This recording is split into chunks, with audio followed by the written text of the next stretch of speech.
ನಮಸ್ಕಾರ, ಶುಭೋದಯ, ಪ್ರೀತಿಯ ಶಾಲಾ ಶಿಕ್ಷಕರಿಗೆ ಹಾಗೂ ಶಾಲಾ ಸಿಬ್ಬಂದಿ ವರ್ಗದವ್ರಿಗೆ, ವ್ಯವಸ್ಥಾಪಕರಿಗೆ, ನಿಮ್ಮೆಲ್ಲರಿಗೂ ವಿದ್ಯಾಶಕ್ತಿಯ ವತಿಯಿಂದ ಈ ಸಿಮ್ಯುಲೇಷನ್ ತರಬೇತಿ ಕ್ಲಾಸ್ಗಳಿಗೆ ಆತ್ಮೀಯವಾದಂತಹ ಸ್ವಾಗತ ಕೋರ್ತಾ ಇರೋದು ನನ್ನ ಹೆಸರು ಅಶ್ವಿತಾ ಮಲ್ನಾಡ್. ನಾನು ಮೂಲತಃ ಬೆಂಗಳೂರಿನ ನಿವಾಸಿ. ವಿದ್ಯಾಶಕ್ತಿಯ ಕರ್ನಾಟಕ ವಿಭಾಗದ ವಿಜ್ಞಾನದ ಶಿಕ್ಷಕಿಯಾಗಿ ಕಾರ್ಯನಿರ್ವಹಿಸ್ತಾ ಇದ್ದೀನಿ. ಇವತ್ತು ನಿಮ್ಮೆಲ್ಲರನ್ನ ಭೇಟಿ ಆಗ್ತಾ ಇರೋದು ಹಾಗೂ ನಿಮ್ಮೆಲ್ಲರಿಗೂ ಕೂಡ ಈ ಒಂದು ಸಿಮ್ಯುಲೇಷನ್ ವಿಭಾಗದಲ್ಲಿ ತರಬೇತಿ ನೀಡ್ತಾ ಇರೋದು ಬಹಳ ಉತ್ಸುಕತೆಗೆ ಒಳಗ್ ಮಾಡ್ತಾ ಇದೆ. ಸೊ ಹಾಗಾಗಿ ಮತ್ತೊಮ್ಮೆ ಎಲ್ಲರಿಗೂ ಇವತ್ತಿನ ಈ ಒಂದು ತರಬೇತಿಗೆ ಆತ್ಮೀಯವಾದಂತಹ ಸ್ವಾಗತ. ನೀವು ನಿಮ್ಮ ಚಾಟ್ ಬಾಕ್ಸ್ ಅಲ್ಲಿ ನಮ್ಗೆ ಮೆಸೇಜ್ ಮಾಡಬಹುದು, ಏನಾದ್ರೂ ಹಂಚ್ಕೊಡ್ಲಿಕ್ಕಿದ್ರೆ ಅಥವಾ ಅನುಮಾನಗಳಿದ್ರೆ, ಅಥವಾ ಈ ಒಂದು ಕ್ಲಾಸ್ ನ ಕೊನೆಯಲ್ಲಿ ನಾವು ಪ್ರಶ್ನಾವಳಿಗಳನ್ನ ಮಾಡ್ತಾ ಹೋಗಬಹುದು. ನಿಮ್ಮ ಅಭಿಪ್ರಾಯಗಳನ್ನ ಕೂಡ ಕಲೆಕ್ಟ್ ಮಾಡಬಹುದು. ಅಂಡ್ ನಿಮ್ಗೆ ಗೊತ್ತಿರೋ ಹಾಗೆ ಝೂಮ್ ಅಲ್ಲಿ ನಿಮ್ಗೆ ರಿಯಾಕ್ಟ್ ಮಾಡ್ಲಿಕ್ಕೆ ಕೂಡ ಆಪ್ಷನ್ ಇದೆ. ಸೊ ಅಲ್ಲೂ ಕೂಡ ನೀವು ರಿಯಾಕ್ಟ್ ಮಾಡಬಹುದು. ಸೊ ಮೊದಲನೇದಾಗಿ ಇವತ್ತಿನ ಪಾಠವನ್ನ ಮಾಡ್ಲಿಕ್ಕಿಂತ ಮುಂಚೆ, ಪಾಠ ಮಾಡೋ ಶಿಕ್ಷಕರಿಗೆ ಪಾಠ ಮಾಡುವಂಥದ್ದಿಲ್ಲ, ನಾವು ಕಲ್ತಿರುವಂತಹದ್ನ ನಿಮ್ಗೆ ತಿಳಿಸ್ಕೊಡ್ಬಹುದು. ನಿಮ್ಮಿಂದ ನಾವು ಕಲಿಯುವಂಥದ್ದು ಬೇಕಾದಷ್ಟು ಇರುತ್ತೆ ಅಲ್ವಾ. ಆ ರೀತಿಯಾಗಿ ವಿಷಯಗಳ ವಿನಿಮಯ ಆಗ್ತಾ ಇದೆ ಅಷ್ಟೇ ಇಲ್ಲಿ. ಮೊದಲನೇದಾಗಿ ಈ ವಿದ್ಯೆ, ಜ್ಞಾನ, ಶಿಕ್ಷಣ ಇವೆಲ್ಲವೂ ಕೂಡ ಸುಸಂಸ್ಕೃತ ಸಮಾಜ ಮನುಕುಲಕ್ಕೆ ನೀಡಿದಂತಹ ಅಮೂಲ್ಯವಾದಂತಹ ಕೊಡುಗೆ. ಮನುಷ್ಯ ಬಂದದ್ದು ಪ್ರಕೃತಿಯಿಂದ ಅಲ್ವಾ. ಪ್ರಕೃತಿಯಿಂದ ಮೇಲೆದ್ದಾಗ ಸಂಸ್ಕೃತಿ ಹುಟ್ಟುತ್ತೆ. ಏನ್ ಈ ಮಾತಿನ ಅರ್ಥ? ಪ್ರಕೃತಿಯಿಂದ ನಾವು ಮೇಲೆದ್ದಾಗ ಸಂಸ್ಕೃತಿ ಹುಟ್ಟುತ್ತೆ ಅನ್ನೋಂಥ ಮಾತಿದೆ. ಉದಾಹರಣೆಗೆ ಒಂದು ಕಲ್ಲಿರುತ್ತೆ, ಒಂದು ಕಲ್ ಬಂಡೆ ಇರುತ್ತೆ ಅಂತ ಇಟ್ಕೊಳ್ಳಿ. ಎಷ್ಟೋ ಶತಮಾನಗಳಿಂದ ಕಲ್ಬಂಡೆ ಇದ್ ಹಾಗೆ ಇರುತ್ತೆ. ಆದ್ರೆ ಅಲ್ಲಿಗೆ ಒಮ್ಮೆ ಭೇಟಿ ಕೊಡುವಂತಹ ಶಿಲ್ಪಿ ಮಹಾಜ್ಞಾನಿಯಾಗಿರ್ತಾರೆ, ಶಿಲ್ಪಶಾಸ್ತ್ರದಲ್ಲಿ ಪಾಂಡಿತ್ಯವನ್ನ ಪಡೆದುಕೊಂಡಿರ್ತಾರೆ. ಆ ಒಂದು ಕಲ್ಲು ಅವ್ರ ಕಣ್ಣಿಗೆ ಬರೀ ಕಲ್ಲಾಗಿ ಕಾಣದೆ ಅದೊಂದು ಮಾನೋಲಿಟಿಕಲ್ ಸ್ಟೋನ್ ಆಗಿ ಕಾಣ್ತಾ ಹೋಗುತ್ತೆ. ಅದಕ್ಕೆ ನಿರ್ದಿಷ್ಟವಾದಂತಹ ಸಮಯ ಮತ್ತೆ ಪರಿಶ್ರಮವನ್ನ ಕೊಟ್ರೆ ಒಂದ್ ಒಳ್ಳೆ ಶಿಲ್ಪವನ್ನ ಕೆತ್ತಬಹುದು ಅಂತ ಅವ್ರಿಗೆ ಅನ್ಸುತ್ತೆ. ಆದ್ರಿಂದ ಅದಕ್ಕೆ ಪರಿಶ್ರಮ ಹಾಕ್ತಾ ತಯಾರಿಸಿ ವರ್ಷಾನುಗಟ್ಟಲೆ ಪರಿಶ್ರಮದಿಂದ ಒಂದು ಸುಂದರವಾದಂತಹ ವಿಗ್ರಹವನ್ನ ಸೃಷ್ಟಿ ಮಾಡ್ತಾ ಹೋಗ್ತಾರೆ. ಸೊ ಆ ವಿಗ್ರಹ ಸಂಸ್ಕೃತಿಯಾಗಿ ಕರ್ಸ್ಕೊಳ್ಳುತ್ತೆ. ಇಲ್ಲಿ ಕಲ್ಲು ಅನ್ನೋದು ಪ್ರಕೃತಿ, stone is a part of nature. ಆದ್ರೆ ಅದಕ್ಕೆ ಕೊಟ್ಟಿರುವಂತಹ ಸುಂದರವಾದಂತಹ ಶಿಲಾವಿನ್ಯಾಸ, ಶಿಲ್ಪಕಲೆ, ಸಂಸ್ಕೃತಿ, ಕಲ್ಚರ್ನ ಪ್ರತಿನಿಧಿಸುತ್ತೆ ಅಲ್ವಾ. ಹಾಗೆ ಕಾಡು ದೈವದತ್ತವಾಗಿ ನಮ್ಗೆ ಸಿಕ್ಕಿರುವಂತಹ ವರದಾನ ಅಲ್ವಾ. ಕಾಡು ಅನ್ನೋದು ಪ್ರಕೃತಿ. ಆದ್ರೆ ಒಂದು ಪುಟ್ಟ ನೆಲದ ಮೇಲೆ ವ್ಯವಸಾಯವನ್ನ ಮಾಡ್ತಾ ಆರ್ಗನೈಸ್ಡ್ ಫಾರ್ಮ್ ಅಲ್ಲಿ ಒಂದು ಸ್ಟ್ರಕ್ಚರ್ಡ್ ವೇಯಲ್ಲಿ ಸಸ್ಯಗಳನ್ನ ನಾಟಿ ಮಾಡ್ತಾ ಗಿಡಗಳನ್ನ ಬೆಳೆಸ್ತಾ ಮರಗಳನ್ನ ಮಾಡೋದಕ್ಕೆ ನಾವು ತೋಟ ಅಂತ ಕರಿತೀವಿ. ಆದ್ರಿಂದ ಕಾಡು ಪ್ರಕೃತಿ ಆದ್ರೆ ತೋಟ ಸಂಸ್ಕೃತಿ ಆಗತ್ತೆ. ಅದೇ ರೀತಿ ಅಕ್ಕಿ ಪ್ರಕೃತಿ ಆದ್ರೆ ಅನ್ನ ಸಂಸ್ಕೃತಿ ಆಗತ್ತೆ. ಹತ್ತಿ ಪ್ರಕೃತಿ ಆದ್ರೆ ಬಟ್ಟೆ ಸಂಸ್ಕೃತಿ ಆಗತ್ತೆ. ಗಂಟ್ಲು, ನಮ್ಮೆಲ್ಲರಿಗೂ ಗಂಟ್ಲಿದೆ ಅಲ್ವಾ. ಎಲ್ಲಾರು ಜೋರಾಗಿ ಮಾತಾಡ್ತೀವಿ, ಎಸ್ಪೆಷಲಿ ಶಿಕ್ಷಕರು ಅಂದ್ರೆ ಕೇಳ್ಬೇಕಾ, ಸೊ ಬಹಳ ಜೋರಾಗಿ ಮಾತಾಡ್ತಿರ್ತೀವಿ. ಆದ್ರೆ ಆ ಗಂಟ್ಲಿಗೆ ಸರಿಯಾದಂತಹ ತಾಲೀಮು ತರಬೇತಿ ಕೊಟ್ಟಾಗ ಸುಂದರವಾದಂತಹ ಸ್ವರಗಳು, ಗಾನಗಳು ನಮ್ಮ ಗಂಟಲಿನಿಂದ ಹೊರಬರುತ್ತೆ. ಅದನ್ನ ನಾವು ಸಂಗೀತ ಅಂತ ಕರಿತೀವಿ. ಇಲ್ಲಿ ಗಂಟ್ಲು ಪ್ರಕೃತಿ ಆದ್ರೆ ಅದರಿಂದ ಹೊರಹೊಮ್ಮುವಂತಹ ಸಂಗೀತ ಸಂಸ್ಕೃತಿ ಆಗತ್ತೆ. ಕಾಲು ಎಲ್ಲಾರ್ಗೂ ಇರುತ್ತೆ, ಆದ್ರೆ ಕಾಲು ಲಯಬದ್ಧವಾಗಿ ಹೋಗ್ಲಿಕ್ಕೆ ಶುರು ಮಾಡಿದಾಗ ಅದನ್ನ ನೃತ್ಯ ಅಂತ ಕರಿತೀವಿ. ಕಾಲು ಪ್ರಕೃತಿ ಆದ್ರೆ ನೃತ್ಯ ಸಂಸ್ಕೃತಿ ಆಗ್ತಾ ಬರುತ್ತೆ. ಇದೇ ರೀತಿ ಪ್ರಕೃತಿ ತನ್ನಿಷ್ಟಕ್ಕೆ ತಾನೇ ಸಂಸ್ಕೃತಿ ಆಗೋದಿಲ್ಲ. ಯಾವುದೋ ಒಂದು ಜ್ಞಾನದ ಅವಶ್ಯಕತೆ ಖಂಡಿತವಾಗ್ಲೂ ಆ ಪ್ರಕೃತಿಗೆ ಬೇಕಾಗತ್ತೆ, ಅದು ಸಂಸ್ಕೃತಿಯನ್ನ ಆಗಿಸ್ಕೊಬೇಕು ಅನ್ನೋದಾದ್ರೆ. ಸೊ ಏನ ಜ್ಞಾನ? ಅದನ್ನ ನಾವು ವಿವೇಕ ಅಂತ ಕರಿತೀವಿ. ಈ ವಿವೇಕ ಪರಿಶ್ರಮದಿಂದ ಪ್ರಕೃತಿ ಮೇಲೆ ಕೆಲಸ ಮಾಡಿದಾಗ ಆಗೋದೇ ಸಂಸ್ಕೃತಿ. ಸೊ ಯಾರಲ್ಲಿ ಆ ವಿವೇಕ, ವಿವೇಚನೆ ಹಾಗೂ ಪರಿಶ್ರಮ, ಹಾರ್ಡ್ ವರ್ಕ್ ಇರುತ್ತೋ ಅವರು ಈ ಪ್ರಕೃತಿಯನ್ನ ಸಂಸ್ಕೃತಿಗೆ ಬದಲಾಯಿಸ್ಕೊಳ್ಲಿಕ್ಕೆ ಸಾಧ್ಯ ಆಗ್ತಾ ಬರುತ್ತೆ. ಉದಾಹರಣೆಗೆ ನಾವು ಮನುಷ್ಯರನ್ನ ಹೋಲ್ಸ್ಕೊಂಡ್ರೆ ಒಂದು ಪುಟ್ಟ ಮಗು ಹುಟ್ಟುತ್ತೆ. ಸೊ ಪುಟ್ಟ ಮಗುವಿನ ಭಾಷೆ ಯಾವುದು? ಅಳು ಒಂದೇ ಅಲ್ವಾ. ಅದಕ್ ಕೋಪ ಬಂದ್ರೂ ಅಳುತ್ತೆ, ಹಸ್ವಾದ್ರೂ ಅಳುತ್ತೆ, ಯಾರನ್ನಾದ್ರೂ ಕರಿಬೇಕಾದ್ರೂ ಅಳುತ್ತೆ, ನಿದ್ದೆ ಬಂದ್ರೂ ಅಳುತ್ತೆ. ಅಳು ಒಂದೇ ಮಗುಗೆ ಇರುವಂತಹ ಭಾಷೆ. ಆದ್ರೆ ಕಾಲ ಸರ್ದಂತೆಲ್ಲ ತಂದೆ ತಾಯಿಯನ್ನ ನೋಡ್ತಾ ಮುಗುಳ್ನಗದ್ನ ಅಭ್ಯಾಸ ಮಾಡ್ಕೊಳುತ್ತೆ, ತನ್ನದೇ ಆದಂತಹ ಭಾಷೆಯಲ್ಲಿ ಮಾತಾಡ್ಲಿಕ್ಕೆ ಶುರುವಾಗುತ್ತೆ. ಈಗ ನಮ್ಮ ಮನೇಲಿ ಮಕ್ಳಿದ್ರೆ ನಾವೆಲ್ಲ ಊಹಿಸ್ಕೊಬಹುದು, ಹಾಲು ಅನ್ನಕ್ಕೆ ಲಲ್ಲ ಅನ್ನಕ್ ಶುರು ಮಾಡುತ್ತೆ, ಮಮ್ಮಮ್ ಕೊಡು ಅಂತ ಅನ್ನಕ್ಕೆ, ಜಿಜಿ ಮಾಡ್ಸು ಅಂತ ಅನ್ನತ್ತೆ. ಹೀಗೆ ತನ್ನದೇ ಮುದ್ದಾದ ಭಾಷೆಯಲ್ಲಿ ಮಾತಾಡ್ತಾ ಹೋಗುತ್ತೆ. ತದನಂತರ ಅಂಗನವಾಡಿ, ಶಾಲೆ, ಕಾಲೇಜು, ವಿಶ್ವವಿದ್ಯಾಲಯ, ಯೂನಿವರ್ಸಿಟೀಸ್, ಕೆಲ್ಸ, ಮದುವೆ, ಮುಂಜಿ, ಹೀಗೆ ಒಂದು 30 ವರ್ಷ ಆಯ್ತು ಅಂತ ಹೇಳಿದ್ರೆ ಯಾವ ಒಂದು ಮಗು ಪ್ರಕೃತಿ ದತ್ತವಾಗಿತ್ತೋ ಅವನೀಗ ಒಬ್ಬ ಸುಸಂಸ್ಕೃತವಾದಂತಹ ವ್ಯಕ್ತಿ ಆಗಿರ್ತಾನೆ. ಈ ಪ್ರಕೃತಿ ಮತ್ತೆ ಸಂಸ್ಕೃತಿ ಇವುಗಳ ಮಧ್ಯೆ ಇರುವಂತಹದ್ನ ನಾವು ಸಂಸ್ಕಾರ ಅಂತ ಕರಿತೀವಿ. ಸೊ ಈ ಸಂಸ್ಕಾರವನ್ನ ಕಲಿಸ್ಕೊಡೋದೇ ಶಿಕ್ಷಣ. ಶಿಕ್ಷಣ ಅಂತ ಹೇಳಿದ್ರೆ ಬರೀ ಸರ್ಟಿಫಿಕೇಟ್ ನಾಲೆಜ್ ಅಲ್ಲ, ಅಥವಾ ಬರೀ ನಾವು ಕ್ಲಾಸಲ್ಲಿ ಕುತ್ಕೊಂಡು ಕೇಳುವಂತಹ ಪಾಠ ಮಾತ್ರ ಅಲ್ಲ, ಅದಕ್ಕೆ ಮೀರಿದಂತಹ ಸಂಸ್ಕಾರವನ್ನ ನಮ್ಗೆ ಕಲ್ಸ್ಕೊಡೋದೇ ಶಿಕ್ಷಣ. ಅಂಡ್ ಎಷ್ಟೋ ಸಹಸ್ರಾರು ಮಕ್ಕಳಿಗೆ ಈ ರೀತಿ ಸಂಸ್ಕಾರ ಕಲಿಸುವಂತಹ ಒಂದು ದೈವತ್ವದ ಕೆಲಸ ಅಂತ ಹೇಳ್ಬಹುದು. ಆ ವೃತ್ತಿಯಲ್ಲಿ ನಾನು ನೀವು ಎಲ್ಲ ಇದ್ದೀವಿ.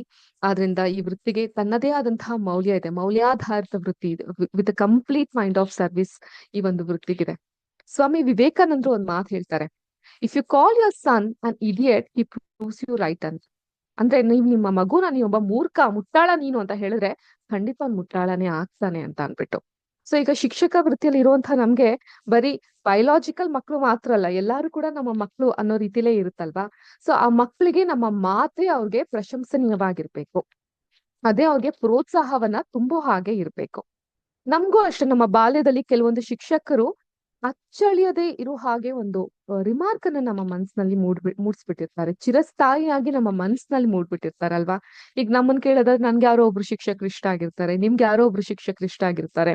ನಿಮ್ಮ ಸಮಾಜಶಾಸ್ತ್ರದ ಶಿಕ್ಷಕರು ನಿಮ್ಮ ಮೇಲೆ ತುಂಬಾ ಪ್ರಭಾವ ಬೀರಿರ್ಬಹುದು, ಕನ್ನಡ ಶಿಕ್ಷಕರು ಪ್ರಭಾವ ಬೀರಿರ್ಬಹುದು, ಸೈನ್ಸ್, ಗಣಿತ, ಹೀಗೆ ಬಹಳಷ್ಟು ವಿಷಯಗಳ ಶಿಕ್ಷಕರು ನಿಮ್ಮ ಮೇಲೆ ಪ್ರಭಾವ ಬೀರಿರಬಹುದು. ಅಷ್ಟೆಲ್ಲ ಯಾಕೆ, ಪಿಟಿ ಮಾಸ್ಟರ್, ಶಿಸ್ತನ್ನ ಕಲಿಸುವಂತಹ ಪಿಟಿ ಮಾಸ್ಟರ್ ನಮ್ಮ ಮೇಲೆ ಪ್ರಭಾವವನ್ನ ಬೀರಿರಬಹುದು ಅಲ್ವಾ.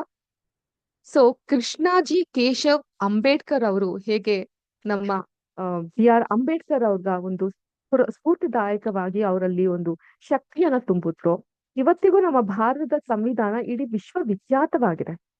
ಎಲ್ಲಾರು ಕೂಡ ನಮ್ಮ ಸಂವಿಧಾನವನ್ನ ಗೌರವದಿಂದ ಆಧಾರದಿಂದ ಕಾಣ್ತಾರೆ. ಕಾರಣ ಯಾರು? ಕಾರಣಕರ್ತರು ಯಾರು? Doctor B R. ಅಂಬೇಡ್ಕರ್ ಅವರು. ಅವರ ಹೆಸರಿನೊಂದಿಗೆ ತಮ್ಮ ಗುರುವಿನ ಹೆಸರನ್ನ ಸಹ ಅವ್ರು ಸೇರಿಸ್ಕೊಂಡಿದ್ದಾರೆ, ಅಂಬೇಡ್ಕರ್ ಅಂತ ಅನ್ಬಿಟ್ಟು. ಆದ್ರಿಂದ ಕೃಷ್ಣಜಿ ಕೇಶವ್ ಅಂಬೇಡ್ಕರ್ ಹೇಗೆ ಅಂಬೇಡ್ಕರ್ ಅವರಿಗೆ ಸ್ಫೂರ್ತಿಯನ್ನ ತುಂಬಿದ್ರು. ಈಗ ನಾನು ಶಿವಸುಬ್ರಹ್ಮಣ್ಯ ಅಯ್ಯರ್ ಅಂದ್ರೆ ಬಹುತೇಕ ನಮ್ಗೆ ಯಾರು ಅಂತ ಗೊತ್ತಿರೋದಿಲ್ಲ, ಆದ್ರೆ ಶಿವಸುಬ್ರಹ್ಮಣ್ಯ ಅಯ್ಯರ್ ಅನ್ನುವಂತಹ ಗುರು APJ ಅಬ್ದುಲ್ ಕಲಾಂ ಅನ್ನುವಂತಹ ಮಹಾ ವ್ಯಕ್ತಿಗೆ ಸ್ಫೂರ್ತಿಯನ್ನ ತುಂಬ್ತಾರೆ ಅಂತ ಹೇಳಿದ್ರೆ ಖಂಡಿತ ಅದು ನಂಬುವಂತಹ ಮಾತೆ. ಅವರ ಜೀವನ ಉದ್ದಕ್ಕೂ ಅವರ ಗುರುವನ್ನ ಅವರು ಸ್ಮರಿಸ್ತಾ ಬಂದ್ರು. ಅದೇ ರೀತಿ ರಾಮಕೃಷ್ಣ ಪರಮಹಂಸರ ನೆಚ್ಚಿನ ಶಿಷ್ಯರು ನರೇಂದ್ರ ಶ್ರೀ ಸ್ವಾಮಿ ವಿವೇಕಾನಂದರಾಗ್ತಾರೆ. ಶ್ರೀ ಗುರು ರಾಘವೇಂದ್ರ ಸ್ವಾಮಿಗಳ ಶಿಷ್ಯರು ಅಪ್ಪಣ್ಣಾಚಾರ್ಯರಾಗ್ತಾರೆ, ವಿಶ್ವವಿಖ್ಯಾತಿಯನ್ನ ಪಡಿತಾ ಹೋಗ್ತಾರೆ. ಇನ್ನು ನಮ್ಮ ಶ್ರೀಕೃಷ್ಣ ಪರಮಾತ್ಮ ಅಂತ ಹೇಳಿದ ತಕ್ಷಣ ಅರ್ಜುನ ಶ್ರೀಕೃಷ್ಣನ ಒಂದು ಬಾಂಧವ್ಯ ಏನು ಅನ್ನೋದು ನಮ್ಮೆಲ್ಲರಿಗೂ ಚೆನ್ನಾಗಿ ಗೊತ್ತೇ ಇದೆ ಅಲ್ವಾ. ಅದೇ ರೀತಿ ನಮ್ಮ ಚಾಮಯ್ಯ ಮೇಷ್ಟ್ರು ಅಂದ ತಕ್ಷಣ ನೆನಪಾಗುವಂತ ವಿದ್ಯಾರ್ಥಿ ಯಾರು? ಯಾರಾದ್ರೂ ಹೇಳ್ತೀರಾ? ಇಲ್ಲ ಕಮೆಂಟ್ ಮಾಡ್ತೀರಾ? ಮ್ಯೂಟ್ ಮಾಡ್ಲಿಕ್ಕೆ ಆಗಿಲ್ಲ ಅಂದ್ರೆ ಯಾರಿರ್ಬಹುದು ಚಾಮಯ್ಯ ಮೇಷ್ಟ್ರು ಅವರ ವಿದ್ಯಾರ್ಥಿ? ಯಾರ ಬಗ್ಗೆ ಮಾತಾಡ್ತಿದ್ದೀನಿ ನಾನು? ನೀವೆಲ್ಲ ಶಿಕ್ಷಕರು. ಇಂಟರಾಕ್ಷನ್ ಅನ್ನೋದು ಒಬ್ರು ಶಿಕ್ಷಕರಿಗೆ ಎಷ್ಟು ಮುಖ್ಯ ಅನ್ನೋದು ನಿಮ್ಗೆ ಗೊತ್ತಿರುತ್ತೆ. So let it be a interactive session. ಹೇಳಿ, ನಿಮ್ ಪ್ರಕಾರ ಚಾಮಯ್ಯ ಮೇಷ್ಟ್ರು ಅಂದ ತಕ್ಷಣ ಯಾರು ನೆನಪಾಗ್ತಾರೆ ನಿಮ್ಗೆ? ಯಾರ ಬಗ್ಗೆ ಮಾತಾಡ್ತಿರೋದು ನಾನು?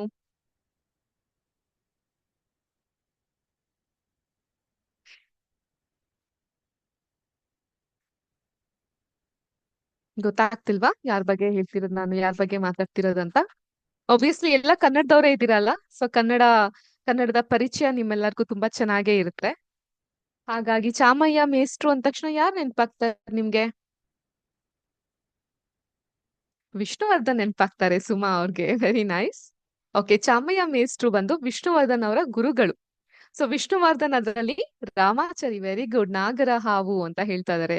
ಅಶ್ವಥ್ ಅವ್ರು ನೆನಪಾಗ್ತಿದಾರೆ ಅಂತ ಇದ್ದಾರೆ. ಲೋಕೇಶ್ ಜಿ ಅವರು ಥ್ಯಾಂಕ್ ಯು ತಮ್ಮೆಲ್ಲರ ಸಂದೇಶಗಳಿಗೆ. ಹೌದು, ನಾನ್ ನಾಗರ ಹಾವು ಚಿತ್ರದಲ್ಲಿ ಚಾಮಯ್ಯ ಮೇಷ್ಟ್ರು ಅನ್ನೋ ಪಾತ್ರದ ಬಗ್ಗೆ ಮಾತಾಡ್ತಾ ಇದ್ದೆ. ರಾಮಾಚಾರಿಗೆ ಅವರೇ ಐಡಿಯಲ್ ಆಗಿ ಇರ್ತಾರೆ ಅಲ್ವಾ. ಸೊ ಹೀಗೆ ಗುರುಗಳು ಬಹಳ ವಿಶಿಷ್ಟವಾದಂತಹ ಸ್ಥಾನದಲ್ಲಿ ನಮ್ಮ ಜೀವನದಲ್ಲಿ ಇರ್ತಾರೆ.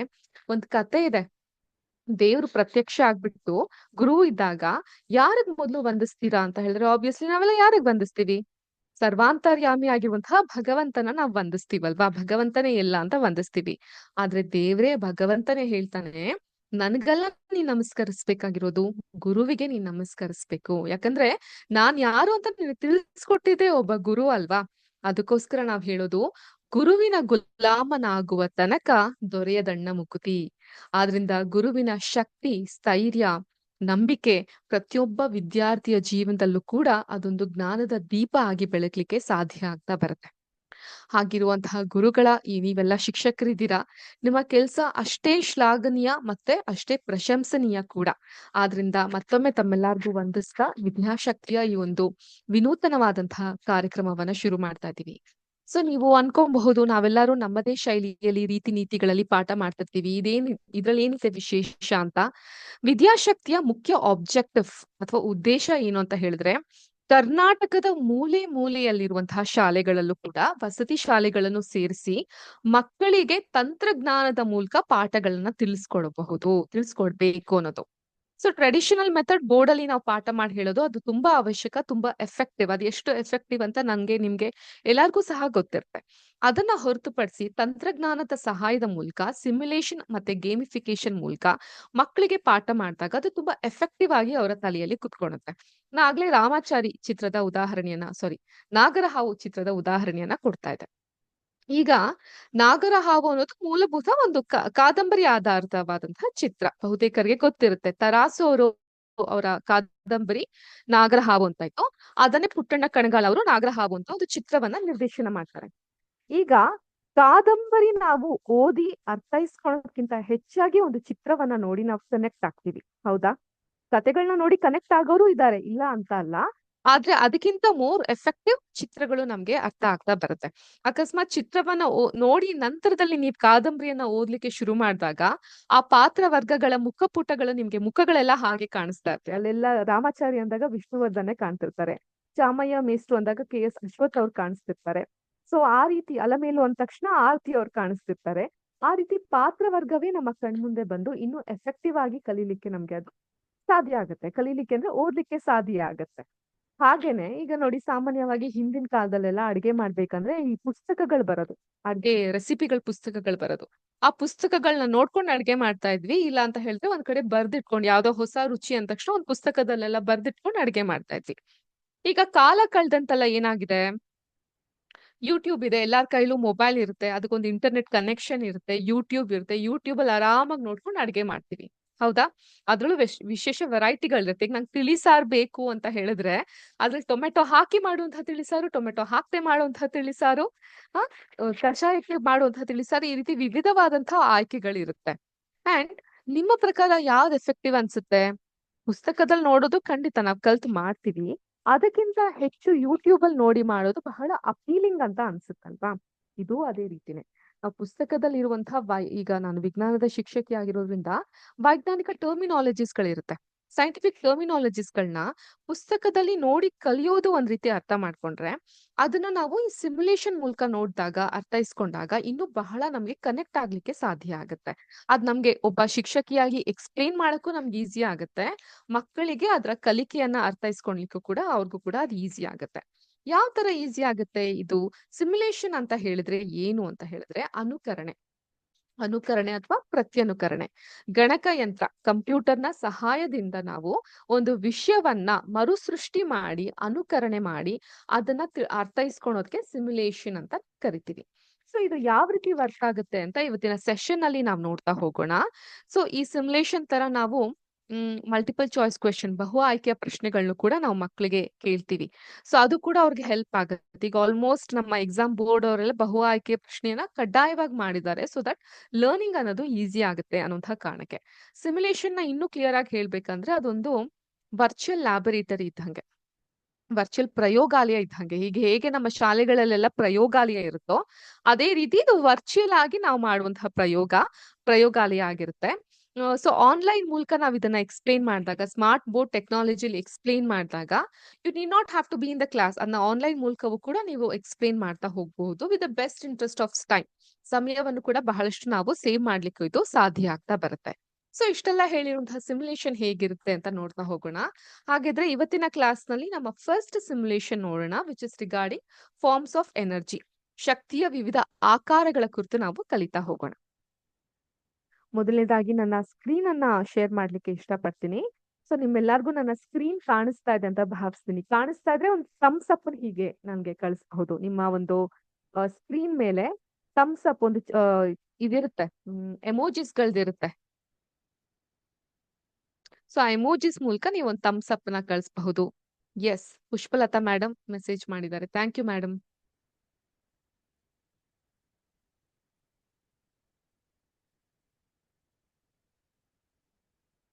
ಫುಲ್ ಸ್ಕ್ರೀನ್ ಮಾಡಿದ್ದೀನಿ, ನಿಮ್ಗೆ ಕಾಣಿಸ್ತಾ ಇದೆ ಅನ್ಸುತ್ತೆ. ಎನರ್ಜಿ ಫಾರ್ಮ್ಸ್ ಅಂಡ್ ಚೇಂಜಸ್, ಶಕ್ತಿಯ ಆಕಾರಗಳು ಹಾಗೂ ಅದರ ವಿವಿಧ ರೀತಿಯಲ್ಲಿ ಬದಲಾವಣೆ ಆಗೋದನ್ನ ನಾವು ನೋಡಬಹುದು. ಹೀಗಿರುತ್ತೆ.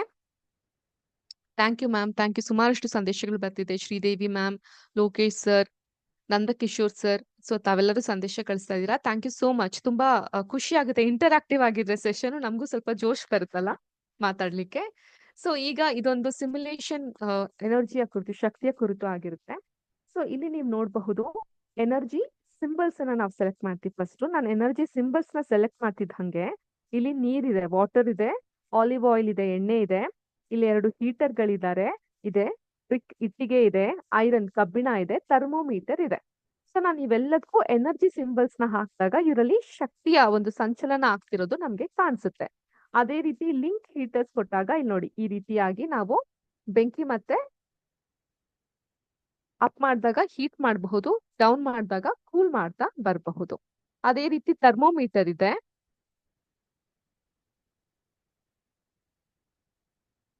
ಈ ರೀತಿ ಎಳ್ದಿಡಬಹುದು. ಇದ್ರಲ್ಲಿ ಆಗುವಂತಹ ಒಂದು ತಾಪಮಾನದ ಏರಿಳಿತವನ್ನ ನಾವು ಚೆಕ್ ಮಾಡ್ಲಿಕ್ಕೆ ಈ ಒಂದು ಥರ್ಮೋಮೀಟರ್ ಅನ್ನ ಬಳಸ್ತೀವಿ.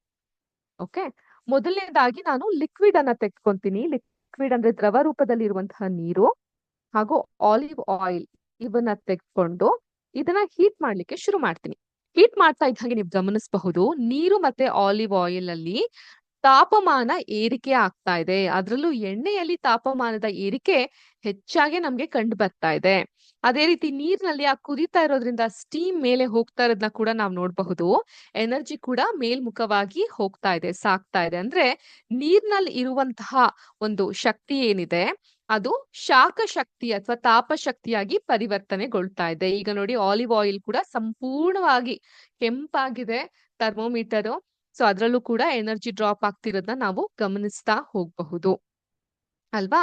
ಇದು ಲಿಕ್ವಿಡ್ ನ ಕತೆ ಆಯ್ತು. ಈಗ ಏರಿರೋ ತಾಪಮಾನವನ್ನ ಇಳಿಸೋಣ. ನಾನು ಇಲ್ಲ ಕೂಲ್ ಮಾಡ್ತಾ ಹೋದಂಗೆ ಸರ್ ಅಂತ ನೋಡಿ, ಎಣ್ಣೆಯಲ್ಲೇ ತುಂಬಾ ವೇಗವಾಗಿ ಅಲ್ಲಿ ಟೆಂಪರೇಚರ್ ಜಾಸ್ತಿ ಆಯ್ತು, ಅಷ್ಟೇ ವೇಗವಾಗಿ ಟೆಂಪರೇಚರ್ ಕೂಲ್ ಡೌನ್ ಕೂಡ ಆಗ್ತಾ ಬರ್ತಾ ಇದೆ. ಸೊ ಈ ರೀತಿಯಾಗಿ ನಾವು ನೋಡಬಹುದು. ಈಗ ಲಿಕ್ವಿಡ್ ಅನ್ನ ಪಕ್ಕಕ್ಕಿಟ್ಬಿಡೋಣ. ಘನ ರೂಪದಲ್ಲಿ ಅರ್ಥಾತ್ ಸಾಲಿಡ್ ನಲ್ಲಿ ಇದು ಯಾವ ರೀತಿ ಕೆಲಸ ಮಾಡುತ್ತೆ ಅನ್ನೋದನ್ನ ನೋಡೋಣ. ಈಗ ನಾನು ಇಲ್ಲಿ ಇಟ್ಟಿಗೆಯನ್ನ ಒಂದ್ ಕಡೆ ಹಾಗೂ ಕಬ್ಬಿಣದ ತುಂಡನ್ನ ಒಂದ್ ಕಡೆ ಇಟ್ಟಿದ್ದೀನಿ. ಇವಕ್ಕೂ ಕೂಡ ನಾನು ಶಾಖವನ್ನ ಕೊಡ್ತಾ ಹೋದಾಗ ಕಬ್ಬಿಣ ಅದು ಬೇಗ ಹೀಟ್ ಆಗ್ತಾ ಇದೆ, ಇಟ್ಟಿಗೆಯಲ್ಲೂ ಕೂಡ ಬೇಗ ಹೀಟ್ ಆಗ್ತಾ ಇದೆ, ಎನರ್ಜಿ ಮೂವ್ಮೆಂಟ್ ಆಗ್ತಾ ಇರೋದು ನಮ್ಗೆ ಕಾಣಿಸುತ್ತೆ. ಎನರ್ಜಿ ಸಿಂಬಲ್ಸ್ ಗಳನ್ನ ನಾವು ಕಾಣ್ತಾ ಹೋಗಬಹುದು. ಹಾಗೇನೆ ಇದನ್ನ ಕೂಲ್ ಡೌನ್ ಮಾಡಿ ಕೂಡ ನಾವು ನೋಡಬಹುದು. ಎನರ್ಜಿ ಕೆಳಮುಖವಾಗಿ ಡ್ರಾಪ್ ಆಗ್ತಾ ಇರೋದನ್ನ ಕೂಡ ನಾವು ನೋಡ್ತಾ ಹೋಗಬಹುದು. ಸೊ ಇದರಿಂದ ನಾವು ಮಕ್ಕಳಿಗೆ ಹೆಂಗೆ ಎಕ್ಸ್ಪ್ಲೇನ್ ಮಾಡಬಹುದು ಅಂತ ಹೇಳಿದ್ರೆ, ಈ ರೀತಿಯಾಗಿ ನಾವು ಟೆಕ್ಸ್ಟ್ ಬುಕ್ ನಲ್ಲಿ ಎನರ್ಜಿ ಮೂವ್ಮೆಂಟ್ಸ್ ಅನ್ನೋದನ್ನ ಎಕ್ಸ್ಪ್ಲೇನ್ ಮಾಡೋ ಬದಲು ಈ ರೀತಿ ಹೇಳ್ಕೊಟ್ಟಾಗ ಅವ್ರಿಗೆ ತುಂಬಾ ಎಫೆಕ್ಟಿವ್ ಆಗಿ ನಾವು ಹೇಳ್ಕೊಡ್ಲಿಕ್ಕೆ ಸಾಧ್ಯ ಆಗುತ್ತೆ. ನಾವು ಇದನ್ನ ಈ ರೀತಿಯಾಗೂ ಪ್ರಯತ್ನ ಮಾಡಬಹುದು. ಈಗ ನೀರಿನೊಳಗೆ ನಾನು ಇಟ್ಟಿಗೆಯನ್ನ ಹಾಕಿಟ್ಟು ಅಲ್ಲೂ ಕೂಡ ಚೆಕ್ ಮಾಡಬಹುದು. ತಾಪಮಾನದ ಏರಿಕೆ ಇಳಿಕೆ ಅನ್ನೋದು ಯಾವ ರೀತಿ ಆಗುತ್ತೆ ಅದನ್ನ ಚೆಕ್ ಮಾಡ್ತಾ ಹೋಗಬಹುದು. ನೋಡಿ, ಸ್ವಲ್ಪ ನಿಧಾನವಾಗಿ ಆಗ್ತಾ ಇದೆ ಅಲ್ವಾ. ಸೊ ಈ ರೀತಿಯಾಗಿ ತಾಪಮಾನದ ಏರಿಕೆ ಇಳಿಕೆಯನ್ನ ನಾವು ಮಕ್ಕಳಿಗೆ ಹಲವಾರು ವಿಧದಲ್ಲಿ ಟೆಸ್ಟ್ ಮಾಡ್ತಾ ಹೋಗಬಹುದು. ಅಂಡ್ ಇವನ್ ಅವರು ಕೂಡ ಎಂಜಾಯ್ ಮಾಡ್ತಾ ಹೋಗ್ತಾರೆ ಈ ರೀತಿ ಸೆಷನ್ ಗಳಿದ್ದಾಗ. ಸೊ ಬಹಳ ಈಸಿಯಾಗಿ ಅವ್ರಿಗೆ ಈ ಸೈಂಟಿಫಿಕ್ ಟರ್ಮಿನಾಲಜೀಸ್ ಗಳನ್ನ ತಿಳ್ಕೊಳ್ಲಿಕ್ಕೆ ಬಹಳ ಸಹಾಯಕ ಆಗ್ತಾ ಬರುತ್ತೆ. ಇದು ಈ ಒಂದು ಎನರ್ಜಿ ಫಾರ್ಮ್ಸ್ ನ ಇಂಟ್ರೊಡಕ್ಷನ್ ಆದ್ರೆ, ಇನ್ನು ನೆಕ್ಸ್ಟ್ ನಾವು ಹೋದಾಗ ಎನರ್ಜಿ ಸಿಸ್ಟಮ್ ಅಂತ ಒಂದಿದೆ. ಇಲ್ಲಿ ನೀವು ನೀರನ್ನ ಕಾಣಬಹುದು, ಥರ್ಮೋಮೀಟರ್ ಇದೆ, ಒಂದು ಜನರೇಟರ್ ಇದೆ, ಇಲ್ಲಿ ಒಂದು ಹುಡುಗ ಅಥವಾ ಹುಡುಗಿ ಸೈಕಲ್ ನ ತುಳಿತಾ ಇರುವಂತಹ ಭಂಗಿಯಲ್ಲಿ ನಿಂತಿರೋದನ್ನ ನಾವು ಕಾಣಬಹುದು.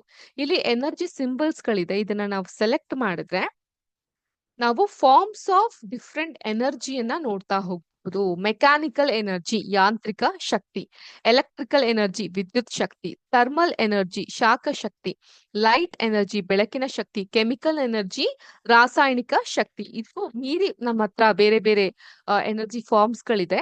ಆದ್ರೆ ಸದ್ಯಕ್ಕೆ ಈ ಒಂದು ಸಿಮ್ಯುಲೇಷನ್ ವಿಭಾಗದಲ್ಲಿ ಇಷ್ಟನ್ನ ಮಾತ್ರ ಅವರು ಇಲ್ಲಿ ಹೆಸರಿಸಿದ್ದಾರೆ. ಅದನ್ನ ಹೊರತುಪಡಿಸಿ ಕೂಡ ನಮ್ಗೆ ಹಲವಾರು ರೀತಿಯಾಗಿ ನಾವು ನೋಡ್ತಾ ಹೋಗಬಹುದು. ಶಕ್ತಿಯ ವಿವಿಧ ರೂಪಗಳು ಅಂತ ಹೇಳಿದ್ರೆ ಈಗ ಯಾಂತ್ರಿಕ ಶಕ್ತಿ ಅಂದ್ರೆ ವಸ್ತುಗಳ ಚಲನೆ ಮತ್ತು ಸ್ಥಾನದಿಂದ ಉಂಟಾಗುವಂತಹ ಶಕ್ತಿ, ನಿಮ್ಗೆಲ್ಲರಿಗೂ ತಿಳಿದಿರೋ ಹಾಗೆ. ಅದೇ ರೀತಿ ಹೀಟ್ ಎನರ್ಜಿ ಶಾಖ ಶಕ್ತಿ ವಸ್ತುವಿನ ಪರಮಾಣುಗಳ ಮತ್ತು ಅಣುಗಳ ಚಲನೆಯಿಂದ ಉಂಟಾಗುತ್ತೆ. ವಿದ್ಯುತ್ ಶಕ್ತಿ ಎಲೆಕ್ಟ್ರಾನ್ಗಳ ಹರಿವಿನಿಂದ ಉಂಟಾಗುವಂತಹ ಶಕ್ತಿ. ಕಾಂತೀಯ ಶಕ್ತಿ ಅಂತ ಇದೆ, ಮ್ಯಾಗ್ನೆಟಿಕ್ ಶಕ್ತಿ ಕಾಂತೀಯ ಕ್ಷೇತ್ರದಿಂದ ಅಂದ್ರೆ ಮ್ಯಾಗ್ನೆಟಿಕ್ ಫೀಲ್ಡ್ ಏನಿದೆ ಅದರಿಂದ ಉಂಟಾಗುವಂತಹ ಶಕ್ತಿ. ಬೆಳಕಿನ ಕಿರಣದಲ್ಲಿರುವಂತಹ ಶಕ್ತಿ ಬೆಳಕಿನ ಶಕ್ತಿ ಆಗುತ್ತೆ. ಧ್ವನಿ ತರಂಗಗಳಿಂದ ಸದ್ಯಕ್ಕೆ ನಾನು ಯೂಸ್ ಮಾಡ್ಕೊಂತಾ ಇರುವಂತಹ ಶಕ್ತಿ ಧ್ವನಿ ಶಕ್ತಿ, ಸೌಂಡ್ ಎನರ್ಜಿ ಆಗುತ್ತೆ, ಧ್ವನಿ ತರಂಗಗಳಿಂದ ಉಂಟಾಗುವಂತಹ ಶಕ್ತಿ. ಅದೇ ರೀತಿ ವಸ್ತುಗಳ ರಾಸಾಯನಿಕ ಬಂಧಗಳಲ್ಲಿ ಸಂಗ್ರಹವಾಗಿರುವಂತಹ ಶಕ್ತಿಯನ್ನ ನಾವು ಕೆಮಿಕಲ್ ಎನರ್ಜಿ ಅಥವಾ ರಾಸಾಯನಿಕ ಶಕ್ತಿ ಅಂತ ಕರಿತೀವಿ. ಪರಮಾಣುಗಳ ನ್ಯೂಕ್ಲಿಯಸ್ ನಲ್ಲಿ ಸಂಗ್ರಹವಾಗಿರುವ ಶಕ್ತಿಯನ್ನ ಪರಮಾಣು ಶಕ್ತಿ ಅಂತ ಕರಿತೀವಿ. ವಿದ್ಯುತ್ ಕಾಂತೀಯ ಅಲೆಗಳಲ್ಲಿರುವಂತಹ ಶಕ್ತಿಯನ್ನ ನಾವು ರೇಡಿಯಂಟ್ ಎನರ್ಜಿ ಅಥವಾ ವಿಕಿರಣ ಶಕ್ತಿ ಅಂತ ಕರಿತೀವಿ. ಅದೇ ರೀತಿ ವಸ್ತುಗಳ ಗುರುತ್ವಾಕರ್ಷಣೆ ಗ್ರಾವಿಟೇಷನಲ್ ಫೋರ್ಸ್ ಇಂದ ಉಂಟಾಗುವಂತಹ ಶಕ್ತಿಯನ್ನ ಗುರುತ್ವಾಕರ್ಷಣ ಶಕ್ತಿ ಅಂತ ನಾವು ಕರಿತಾ ಹೋಗ್ತೀವಿ. ಸೊ ಹೀಗಿರ್ಬೇಕಾದ್ರೆ ಹಲವಾರು ಶಕ್ತಿಯ ವಿಧ ಇದೆ. ಇಲ್ಲಿಗೆ ಈ ಮಗು ಸೈಕಲ್ ತುಳಿಲಿಕ್ಕೆ ಶುರು ಮಾಡುತ್ತೆ. ಸೈಕಲ್ ತುಳಿತಿದ್ದ ಹಾಗೆ ನೀವು ಗಮನಿಸಬಹುದು ಅದರ ಎನರ್ಜಿ ಡ್ರಾಪ್ ಡೌನ್ ಆಗ್ತಾ ಇದೆ. ಡ್ರಾಪ್ ಆಗಿ ಆಗಿ ಈ ಜನರೇಟರ್ ನ ತಲುಪ್ತಾ ಇದೆ. ಜನರೇಟರ್ ನಿಂದ ಆ ಒಂದು ಎನರ್ಜಿ ಅಥವಾ ಶಕ್ತಿ ಈ ನೀರನ್ನ ತಲುಪಿ ನೀರಿನ ತಾಪಮಾನ ಏರ್ಲಿಕ್ಕೆ ನೋಡಿ ನಿಧಾನವಾಗಿ ಥರ್ಮೋಮೀಟರ್ ಏರ್ತಾ ಇರೋದನ್ನ ನಾವು ಗಮನಿಸಬಹುದು, ಸಾಕ್ತಾ ಇದೆ. ಅದೇ ಈ ಸೈಕಲ್ ವೇಗವನ್ನ ಜಾಸ್ತಿ ಮಾಡಿದಾಗ ತುಂಬಾ ಫಾಸ್ಟ್ ಆಗಿ ಸೈಕಲ್ ತುಳಿತಾ ತುಳಿತಾ ಆ ಮಗುವಿನ ಎನರ್ಜಿ ಡ್ರಾಪ್ ಡೌನ್ ಆಗ್ತಾ ಬರ್ತಾ ಇದೆ. ಮಗು ಸುಸ್ತಾಗ್ತಾ ಇದೆ. ಇದರಿಂದ ಜನರೇಟರ್ಗೆ ಆ ಒಂದು ಎಲೆಕ್ಟ್ರಾನ್ಸ್ ಗಳೆಲ್ಲ ತಲುಪಿ ಕ್ಷಮಿಸಿ ಶಕ್ತಿಯ ರೂಪಗಳೆಲ್ಲ ತಲುಪಿ ನೀರಿನ ಹಬೆ ಆಡ್ತಾ ಇದೆ, ನೀರ್ ಬಿಸಿ ಆಗ್ತಾ ಇದೆ. ಸೊ ಇದರಿಂದ ನಾವ್ ಏನ್ ಅರ್ಥ ಮಾಡ್ಕೊಬಹುದು, ಒಂದ್ ಮಾತಿದೆ, energy can neither be created nor destroyed but it can be change from one form to another ಅಂತ. ಅಂದ್ರೆ ಶಕ್ತಿಯ ಆಕಾರಗಳೇನಿರುತ್ತೆ ಅದನ್ನ ನಾವು ಸೃಷ್ಟಿ ಮಾಡ್ಲಿಕ್ಕೂ ಸಾಧ್ಯ ಆಗಲ್ಲ, ಅದನ್ನ ನಾಶ ಮಾಡ್ಲಿಕ್ಕೂ ಸಾಧ್ಯ ಆಗಲ್ಲ. ಆದ್ರೆ ಒಂದು ರೂಪದಿಂದ ಮತ್ತೊಂದು ರೂಪಕ್ಕೆ ಅದನ್ನ ರೂಪಾಂತರ ಮಾಡ್ತಾ ಹೋಗ್ಬಹುದು ಅನ್ನೋಂತ ಮಾತಿದೆ ಅಲ್ವಾ. ಅದೇ ರೀತಿಯಲ್ಲಿ ಈಗ ಶಕ್ತಿ ಮಗು ಏನ್ ತುಳಿತಾ ಇತ್ತು ಇಲ್ಲಿ, ಇದನ್ನ ನಾವು ಯಾಂತ್ರಿಕ ಶಕ್ತಿ ಅಂತ ಕರಿತೀವಿ. ಯಾಂತ್ರಿಕ ಶಕ್ತಿಲಿ ಈ ಮಗು ತುಳಿತಾ ಇದ್ದಂತಹ ಈ ಒಂದು ಸೈಕಲ್ ವೇಗವಾಗಿ ತುಳಿದಾಗ ಆ ಶಕ್ತಿ ಎಲ್ಲ ಈ ಜನರೇಟರ್ ನ ತಲುಪಿ ಅದರಿಂದ ಶಾಖ ಶಕ್ತಿ ಉತ್ಪಾದನೆಯಾಗಿ ನೀರು ಬಿಸಿ ಆಗ್ಲಿಕ್ಕೆ ತಾಪ ಏರ್ಲಿಕ್ಕೆ ಇದು ಸಹಾಯಕವಾಗ್ತಾ ಇದೆ. ಸೊ ಈ ಮಗುವಿನ ಶಕ್ತಿ ಎಲ್ಲ ಎಲ್ಲಿ ಹೋಯ್ತು, ನೀರ್ ಬಿಸಿ ಮಾಡ್ಲಿಕ್ಕೆ ಹೋಯ್ತು. ಈ ರೀತಿಯಾಗಿ ನಾವ್ ನೋಡ್ತಾ ಹೋಗ್ಬಹುದು. ಸೊ ಶಿಕ್ಷಕರಾಗಿ ನಮಗೂ ಸಹ ಗೊತ್ತಿರುತ್ತೆ, ನಾವೆಲ್ಲ ಬೆಳಗ್ಗೆ ನೀಟಾಗಿ ತಿಂಡಿ ಎಲ್ಲ ತಿಂದು ಕಾಫಿ ಎಲ್ಲ ಕುಡ್ದು ಫುಲ್ ಎನರ್ಜೆಟಿಕ್ ಆಗಿ ಬಂದು ಕ್ಲಾಸ್ಗೆ ಅಂತ ನಿಲ್ತೀವಿ. ಬೆಳಗ್ಗೆಯಿಂದ ಸಂಜೆವರೆಗೂ ಮಕ್ಳ ಜೊತೆ ಪಾಠ ಮಾಡ್ತಾ ಮಾಡ್ತಾ ಮಾಡ್ತಾ ಅವ್ರ ಜೊತೆ ಕೂಗಾಡ್ತಾ ಆಡ್ತಾ ಸಂಜೆ ಆಗೋಷ್ಟ್ರಲ್ಲಿ ಎಕ್ಸಾಸ್ಟ್ ಆಗಿ ಹೋಗ್ಬಿಟ್ಟಿರ್ತೀವಿ, ಸಾಕಪ್ಪ ಅನ್ಸ್ಬಿಟ್ಟಿರುತ್ತೆ. ಆ ಮಧ್ಯೆ ಯಾರಾದ್ರು ಬಂದ್ರೆ ಟೀಚರ್ ಕೆಲ್ಸನ ತುಂಬಾ ಸಿಂಪಲ್ ಬಿಡ್ರಿ, ಎಷ್ಟ್ ಆರಾಮಾಗಿರುತ್ತೆ, ಕಾರ್ಪೊರೇಟ್ ಅವ್ರ ತರ ಕಷ್ಟನೇ ಇರೋದಿಲ್ಲ ಅಂತ ಹೇಳಿದಾಗ ಭಯಂಕರ ಅಸಾಧ್ಯ ಕೋಪ ಬರುತ್ತೆ. ಹೌದಲ್ವಾ? ಎಕ್ಸ್ಪೀರಿಯನ್ಸ್ ಆಗಿದೆ ಅಲ್ವಾ ನಮ್ಗೂ ಕೂಡ ಹೀಗೇನೆ. ಸೊ ಹಾಗಾಗಿ ಶಿಕ್ಷಕ ವೃತ್ತಿ ಇದೆಯಲ್ಲ, ಇಟ್ಸ್ ಅ ವೆರಿ ಎಫೆಕ್ಟಿವ್, ಅಷ್ಟೇ ಎಫಿಷಿಯಂಟ್ ಆಗಿ ಮಾಡ್ಬೇಕಾಗಿರುವಂತಹ ವೃತ್ತಿ ಅಂತಾನೆ ಹೇಳ್ಬಹುದು. ಸೊ ಹೀಗಿರ್ಬೇಕಾದ್ರೆ ಶಕ್ತಿಯ ಒಂದು ಸಂಚಲನದ ಕುರಿತು ನಾವು ನೋಡ್ತಾ ಇದ್ವಿ. ಓಕೆ, ಈಗ ಮಗು ಪಾಪ ಸೈಕಲ್ ತುಳಿದು ಸುಸ್ತಾಗಿದೆ, ಫೀಡ್ ಮೀ ಅಂತ ಹೇಳ್ತಾ ಇದೆ. ದಟ್ ಇಸ್ ವೇರ್ ಅಲ್ವಾ, ಸುಸ್ತಾದಾಗ ಒಂದ್ ಕಾಫಿನೋ ಟೀನ ಕುಡಿದ್ರೆ ಒಂದ್ ಸ್ವಲ್ಪ ಮತ್ತೆ ಎನರ್ಜಿ ಬಂತು ಅಂತ ಅನ್ಸುತ್ತೆ ನಮ್ಗೆ. ಸೊ ಈಗ ನೆಕ್ಸ್ಟ್ ಸೂರ್ಯನ ಶಕ್ತಿ ಯಾವ ರೀತಿ ಇರುತ್ತೆ ಅಂತ ನೋಡೋಣ. ಸೊ ಇಲ್ಲಿ ನಾನು ಎನರ್ಜಿಯನ್ನ ಸ್ಟಾಪ್ ಮಾಡ್ತೀನಿ, ಬೆಟರ್ ಅಂಡರ್ಸ್ಟ್ಯಾಂಡಿಂಗ್ ಗೋಸ್ಕರ ಅಷ್ಟೇ. ಸೊ ಇಲ್ಲಿ ಸೂರ್ಯನ ಬೆಳಕಿನಿಂದ ಉಂಟಾಗುವಂತಹ ಶಕ್ತಿ ನಾವು ಸೌರ ಶಕ್ತಿ ಅಥವಾ ಸೋಲಾರ್ ಎನರ್ಜಿ ಅಂತ ಕರಿತೀವಿ. ಈ ಒಂದು ಸೋಲಾರ್ ಎನರ್ಜಿ ಈಗ ಸದ್ಯಕ್ಕೆ ಸರ್ಕಾರ ಕೂಡ ಕಡ್ಡಾಯವಾಗಿ ಪ್ರತಿಯೊಬ್ಬರ ಮನೆಯ ಚಾವಣಿಯಲ್ಲಿ ಸೋಲಾರ್ ಪ್ಯಾನಲ್ಸ್ ಗಳನ್ನ ಹಾಕಿರ್ಬೇಕು, ಟೆರೆಸ್ ಗಳಲ್ಲಿ ಸೋಲಾರ್ ಪ್ಯಾನಲ್ಸ್ ಗಳು ಸೋಲಾರ್ ಚಾವಣಿಗಳು ಇರ್ಬೇಕು ಅಂತ ಹೇಳಿರೋದ್ರಿಂದ ಸಾಮಾನ್ಯವಾಗಿ ಎಲ್ಲರೂ ಹಾಕಿರ್ತೀವಿ. ಅಂಡ್ ಮನೆಗಳಲ್ಲೂ ಕೂಡ ಸೋಲಾರ್ ನ ತಿರ್ಗಿಸಿದಾಗ ಬಿಸಿ ಬಿಸಿ ನೀರ್ ಸಿಗ್ತಾ ಇರುತ್ತೆ. ಸೊ ಆದ್ರಿಂದ ಅದ್ ಹೇಗೆ ಉಂಟಾಗುತ್ತೆ ಅಂತ ಮಕ್ಳಿಗೆ ನಾವ್ ಎಕ್ಸ್ಪ್ಲೇನ್ ಮಾಡೋದಾದ್ರೆ, ಸೂರ್ಯನ ಬೆಳಕಿನ ಈ ಒಂದು ಸೋಲಾರ್ ಪ್ಯಾನಲ್ಸ್ ಗಳೇನಿದೆ ಅವು ಹಿಡಿದಿಟ್ಟು ಅದರಿಂದ ಎನರ್ಜಿಯ ಹರಿವಾಗತ್ತೆ. ಈಗ ನೋಡೋಣ, ಈ ಎನರ್ಜಿಯ ಅರಿವು ಇದ್ರ ಮೂಲಕ ಆಗ್ತಾ ಇದೆ. ತದನಂತರ ಈ ಹರಿವು ಹೋಗಿ ನೀರನ್ನ ತಲುಪಿ ನೀರು ಬಿಸಿ ಆಗ್ಲಿಕ್ಕೆ ಸಾಧ್ಯ ಆಗುತ್ತೆ. ಇಲ್ಲಿ ನೀರ್ ಮಾತ್ರ ಅಲ್ಲ, ನಾವು ಬೆಳಕನ್ನು ಕೂಡ ಉರಿಸಬಹುದು. ಸೂರ್ಯನ ಶಕ್ತಿಯಿಂದ ಆ ಶಕ್ತಿಗಳು ಸಂಚಲನ ಉಂಟಾಗಿ ವಿದ್ಯುತ್ ಶಕ್ತಿಯಾಗಿ ಪರಿವರ್ತನೆ ಆಗಿ ನೋಡಿ ಈಗ ಬೆಳಕು ಮಿಣುಕ್ತಾ ಇದೆ. ದ ಬಲ್ಬ್ ಆನ್ ಆಗಿದೆ. ಸೊ ಈ ರೀತಿಯಾಗಿ ಮಾಡಬಹುದು. ಇನ್ನೊಂದು ಸಹ ಬಲ್ಬ್ ಇದೆ, ಅದನ್ನು ಕೂಡ ನಾವು ಉರಿಸ್ತಾ ಹೋಗಬಹುದು. ನೋಡಿದ್ರ ಇಲ್ಲೂ ಕೂಡ ಬೆಳಕು ಆನ್ ಆಗ್ತಾ ಬಂತು, ಲೈಟ್ ಆನ್ ಆಯ್ತು. ಆದ್ರೆ ಮಳೆಗಾಲದಲ್ಲಿ ಕೂಡ ನಮ್ಗೆ ಸೋಲಾರ್ ತಿರುಗಿಸಿದಾಗ ಬಿಸಿ ಬಿಸಿ ನೀರ್ ಸಿಗುತ್ತಾ? ಇಲ್ಲ. ಯಾಕಂತ ಹೇಳಿದ್ರೆ ಸೂರ್ಯನ ಬೆಳಕು ಅಲ್ಲಿ ಕುಂಠಿತವಾಗಿರುತ್ತೆ. ಸೊ ಅದನ್ನ ಕೂಡ ನಾವು ಈ ಮೋಡಗಳಿಂದ ಮುಚ್ಚಬಹುದು. ಸೊ ಮೋಡಗಳು ಹಿಂಗಿದ್ದಾಗ ಏನಾಗ್ತದೆ, ರೆಪ್ಪಲ್ ಆಗ್ತಾ ಇದೆ. ಸೂರ್ಯನ ಬೆಳಕು ಏನ್ ಬರ್ತಾ ಇದೆ ಮೋಡಗಳಿಂದ ಹೀಗ್ ವಾಪಸ್ ಹೋಗ್ತಾ ಇದೆ. ಸೊ ಈ ಸೋಲಾರ್ ನ ಪ್ಯಾನಲ್ ಮೇಲೆ ಬಹಳ ಕಮ್ಮಿ ಎನರ್ಜಿ ಇರೋದ್ರಿಂದ ಸೊ ನಿಮ್ಗೆ ಲೈಟ್ ಕೂಡ ಆಫ್ ಆಗಿ ಹೋಗ್ತಾ ಇದೆ.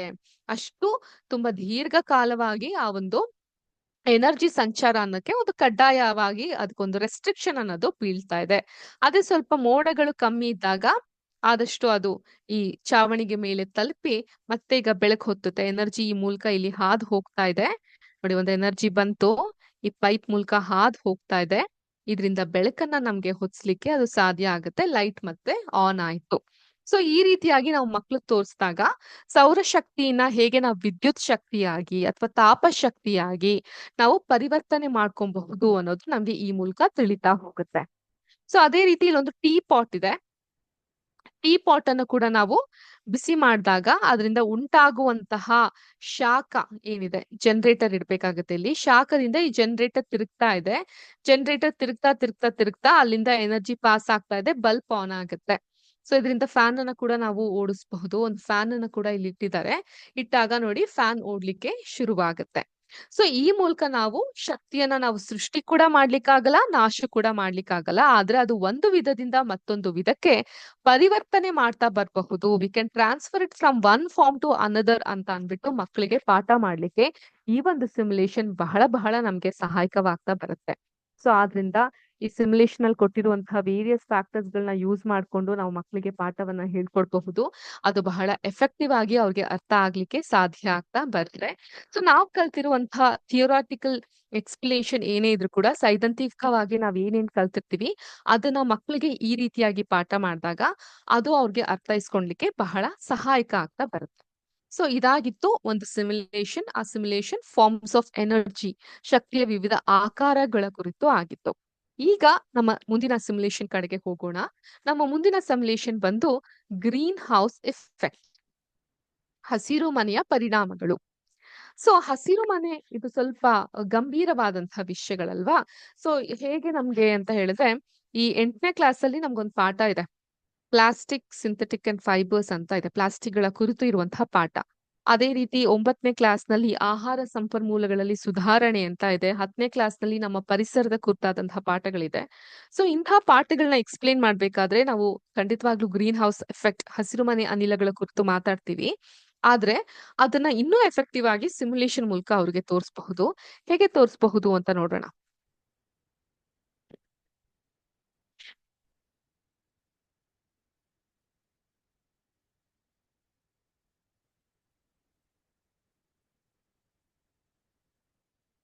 ನನ್ನ ಸ್ಕ್ರೀನ್ ನಿಮ್ಮೆಲ್ಲರಿಗೂ ಕಾಣಿಸ್ತಾ ಇದೆ ಅಂತ ಭಾವಿಸ್ತೀನಿ. ಇದನ್ನ ಫುಲ್ ಸ್ಕ್ರೀನ್ ಮಾಡೋಣ. Yes. So greenhouse effect 3 model ಅಲ್ಲಿ ಇದೆ: ವೇವ್ಸ್, ಫೋಟಾನ್ಸ್ ಮತ್ತೆ ಲೇಯರ್ ಮಾಡೆಲ್. ಮೊದಲನೇದಾಗಿ ವೇವ್ ಮೂಲಕ ನೋಡೋಣ. ಇದಕ್ಕೆ ನಾವು ಸೌಂಡ್ ಅನ್ನ ಕೂಡ ಕೊಡಬಹುದು. ಸ್ಕೂಲ್ ನಲ್ಲಿ ನೀವು ಪಾಠ ಮಾಡ್ಬೇಕಾದ್ರೆ ಇದಕ್ಕೆ ಸೌಂಡ್ ಅನ್ನ ಕೂಡ ಕೊಡಬಹುದು. ಈ ರೀತಿಯಾಗಿರುತ್ತೆ. ಆದ್ರೆ ಸೌಂಡ್ ಅನ್ನ ಕೊಟ್ರೆ ಸದ್ಯಕ್ಕೆ ನನ್ನ ಧ್ವನಿ ಅಷ್ಟು ಸ್ಪಷ್ಟವಾಗಿ ನಿಮ್ಗೆ ಕೇಳದೇ ಇರುವಂತಹ ಕಾರಣ ನಾನು ಸೌಂಡ್ ನ ಮ್ಯೂಟ್ ಮಾಡ್ತೀನಿ. ಓಕೆ, ಮ್ಯೂಟ್ ಮಾಡಿ ಇದನ್ನ ಅರ್ಥೈಸ್ಕೊಳ್ಳುವಂತಹ ಪ್ರಯತ್ನವನ್ನ ಮಾಡೋಣ. ಸೊ ಇಲ್ಲಿ ಸ್ಟಾರ್ಟ್ ಸನ್ಲೈಟ್ ಅಂತ ಹೇಳಿದಾಗ ಇಲ್ಲಿ ಈ ಕಡೆ ಪಕ್ಕದಲ್ಲಿ ಎನರ್ಜಿ ಬಾಕ್ಸ್ ಅಲ್ಲಿ ತೋರಿಸಿರೋ ಹಾಗೆ ಸನ್ಲೈಟ್ ಅರಿಶಿಣ ಕಲರ್, ಹಳದಿ ಬಣ್ಣದ ವೇವ್ ಆಗಿ ನಾವು ಕಾಣಬಹುದು. ಇನ್ಫ್ರಾರೆಡ್ ರೇಸ್, ಅತಿ ಕೆಂಪು ವಿಕಿರಣಗಳು ಏನಿದೆ ಅದನ್ನ ಕೆಂಪು ಬಣ್ಣದ ವೇವ್ಸ್ ಆಗಿ ನಾವು ನೋಡ್ತಾ ಹೋಗಬಹುದು. ಇಲ್ಲಿ ಗ್ರೀನ್ ಹೌಸ್ ಗ್ಯಾಸ್ ಕಾನ್ಸಂಟ್ರೇಷನ್ ಅಂತ ಇದೆ. ಗ್ರೀನ್ ಹೌಸ್ ನ ಅನಿಲಗಳೇನಿದೆ ಅದು ಕಮ್ಮಿ ಇದ್ದಾಗ ಹೆಚ್ಚಿದ್ದಾಗ ಯಾವ ರೀತಿ ಇರುತ್ತೆ ಅಂತ ನೋಡಬಹುದು. ಮತ್ತೆ ಇಲ್ಲೊಂದು ಥರ್ಮೋಮೀಟರ್ ಅನ್ನ ಕೊಟ್ಟಿದ್ದಾರೆ. ಭೂಮಿಯ ಮೇಲಿರುವಂತಹ ತಾಪಮಾನವನ್ನ ನಾವು ಅಳಿಲಿಕ್ಕೆ ಮಾಪಕವಾಗಿ ಇರ್ಲಿಕ್ಕೆ ಸರ್ಫೇಸ್ ಥರ್ಮೋಮೀಟರ್ ನ ಒಂದು ಕೊಟ್ಟಿದ್ದಾರೆ. ಅದೇ ರೀತಿ ಸರ್ಫೇಸ್ ಟೆಂಪರೇಚರ್ ಅನ್ನ ಸಹ ನಾವು ನೋಡಬಹುದು. ಎನರ್ಜಿ ಬ್ಯಾಲೆನ್ಸ್ ಅನ್ನ ಕೂಡ ನಾವು ನೋಡ್ತಾ ಹೋಗಬಹುದು. ಎನರ್ಜಿ ಎಷ್ಟು ಇನ್ ಅಂಡ್ ಔಟ್ ಆಗ್ತಾ ಇದೆ ಅಂತ ನಾವು ನೋಡಬಹುದು. ಸೊ ಈಗ ನಾನು ಆರಂಭಿಸ್ತಾ ಇದ್ದೀನಿ. ಭೂಮಿಯ ಮೇಲೆ ಸೂರ್ಯನ ಬೆಳಕು ಹಾದ್ಬಿದ್ದಾಗ ನೈಸರ್ಗಿಕವಾಗಿಯೇ ಈ ಒಂದು ಇನ್ಫ್ರಾರೆಡ್ ರೇಸ್ ಅಥವಾ ಅತಿ ಕೆಂಪು ವಿಕಿರಣಗಳು ಹೋಗ್ತಾ ಇರುತ್ತೆ. ಗ್ರೀನ್ ಹೌಸ್ ಗ್ಯಾಸ್ ಬಹಳ ಕಮ್ಮಿ ಇದ್ದಾಗ ಇದು ತುಂಬಾ ತೆಳುವಾಗಿದೆ, ನೀವು ನೋಡಬಹುದು ತೆಳುವಾಗಿದೆ. ಹಾಗೂ ಭೂಮಿಯ ತಾಪಮಾನ ಕೂಡ ಬಹಳ ಮಧ್ಯಸ್ಥಿಕೆಯಲ್ಲಿದೆ, ಒಂದು ಸಹಜವಾದಂತಹ ತಾಪಮಾನದಲ್ಲಿ ಇದಿರ್ತಾ ಹೋಗುತ್ತೆ. ಆದ್ರೆ ಈ ಒಂದು ಹಸಿರು ಮನೆಯ ಅನಿಲಗಳು ಜಾಸ್ತಿ ಆದಾಗ ನೀವು ಗಮನಿಸಬಹುದು ಸೂರ್ಯನ ಬೆಳಕು ಅಷ್ಟೇ ಇದೆ, ಆದ್ರೆ ಈ ಒಂದು ಇನ್ಫ್ರಾರೆಡ್ ರೇಸ್ ಅಥವಾ ಅತಿ ಕೆಂಪು ವಿಕಿರಣಗಳು ತುಂಬಾ ದಪ್ಪವಾಗಿ ಕಾಣ್ತಾ ಇದೆ ಅಲ್ವಾ? ಒಂದು ನೂಡಲ್ಸ್ ನೋಡ್ದಂಗ ಆಗುತ್ತೆ ಇದನ್ನ ನೋಡ್ತಾ ಇದ್ರೆ.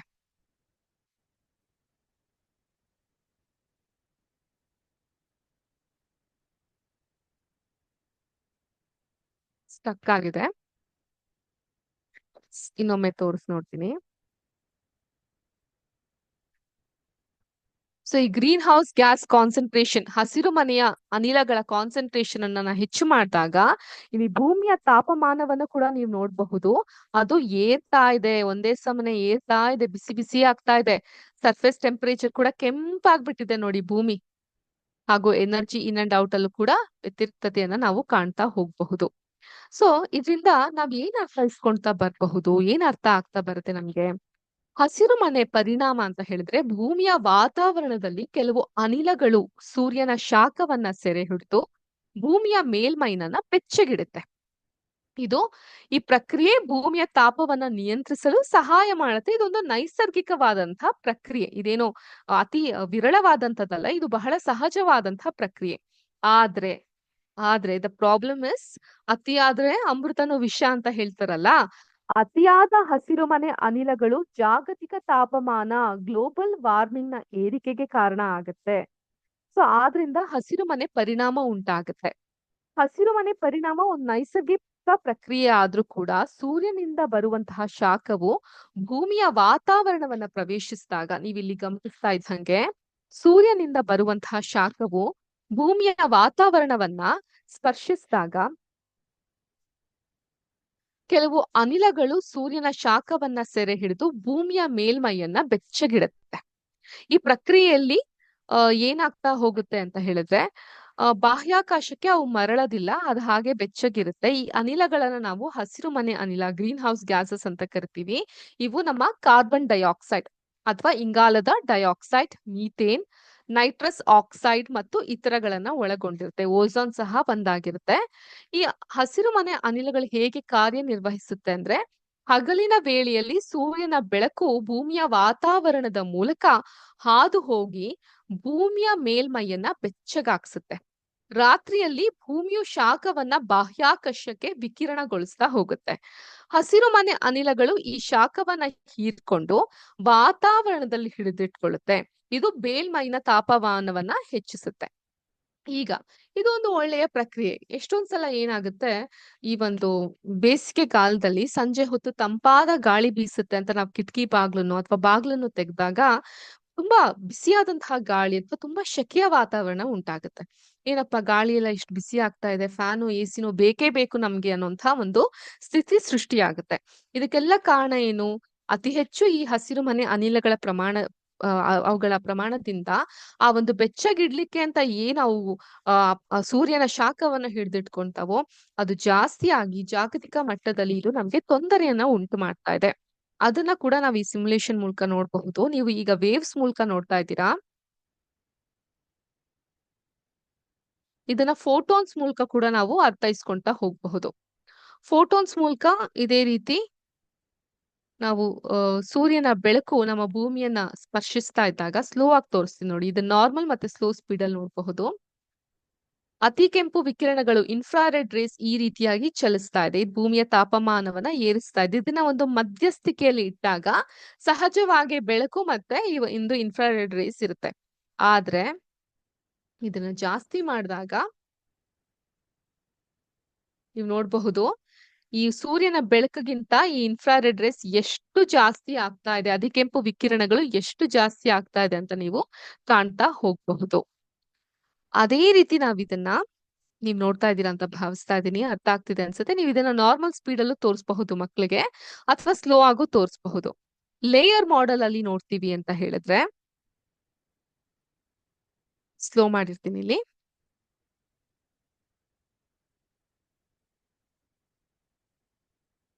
ಸೂರ್ಯನ ಬೆಳಕು ಅನ್ನೋದು ಭೂಮಿಗೆ ತಲುಪಿದಾಗ ಭೂಮಿ ಬೆಳಗುತ್ತೆ.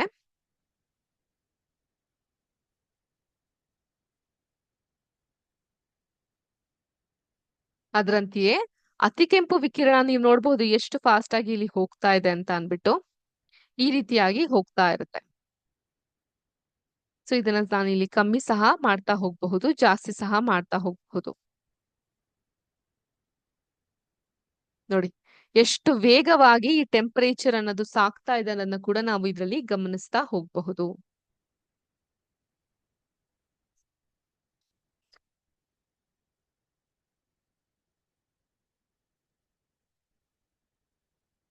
ಸೊ ನಮ್ಮೆಲ್ಲರಿಗೂ ಗೊತ್ತಿರೋ ಹಾಗೆ ಈ ಹಸಿರು ಮನೆಯ ಪರಿಣಾಮದಿಂದ ಅನಿಲಗಳು ವಾತಾವರಣದಲ್ಲಿ ಸಂಗ್ರಹವಾದಾಗ ಅವು ಹೆಚ್ಚು ಶಾಖವನ್ನ ಹಿಡಿದಿಟ್ಕೊಳ್ಳುತ್ತೆ.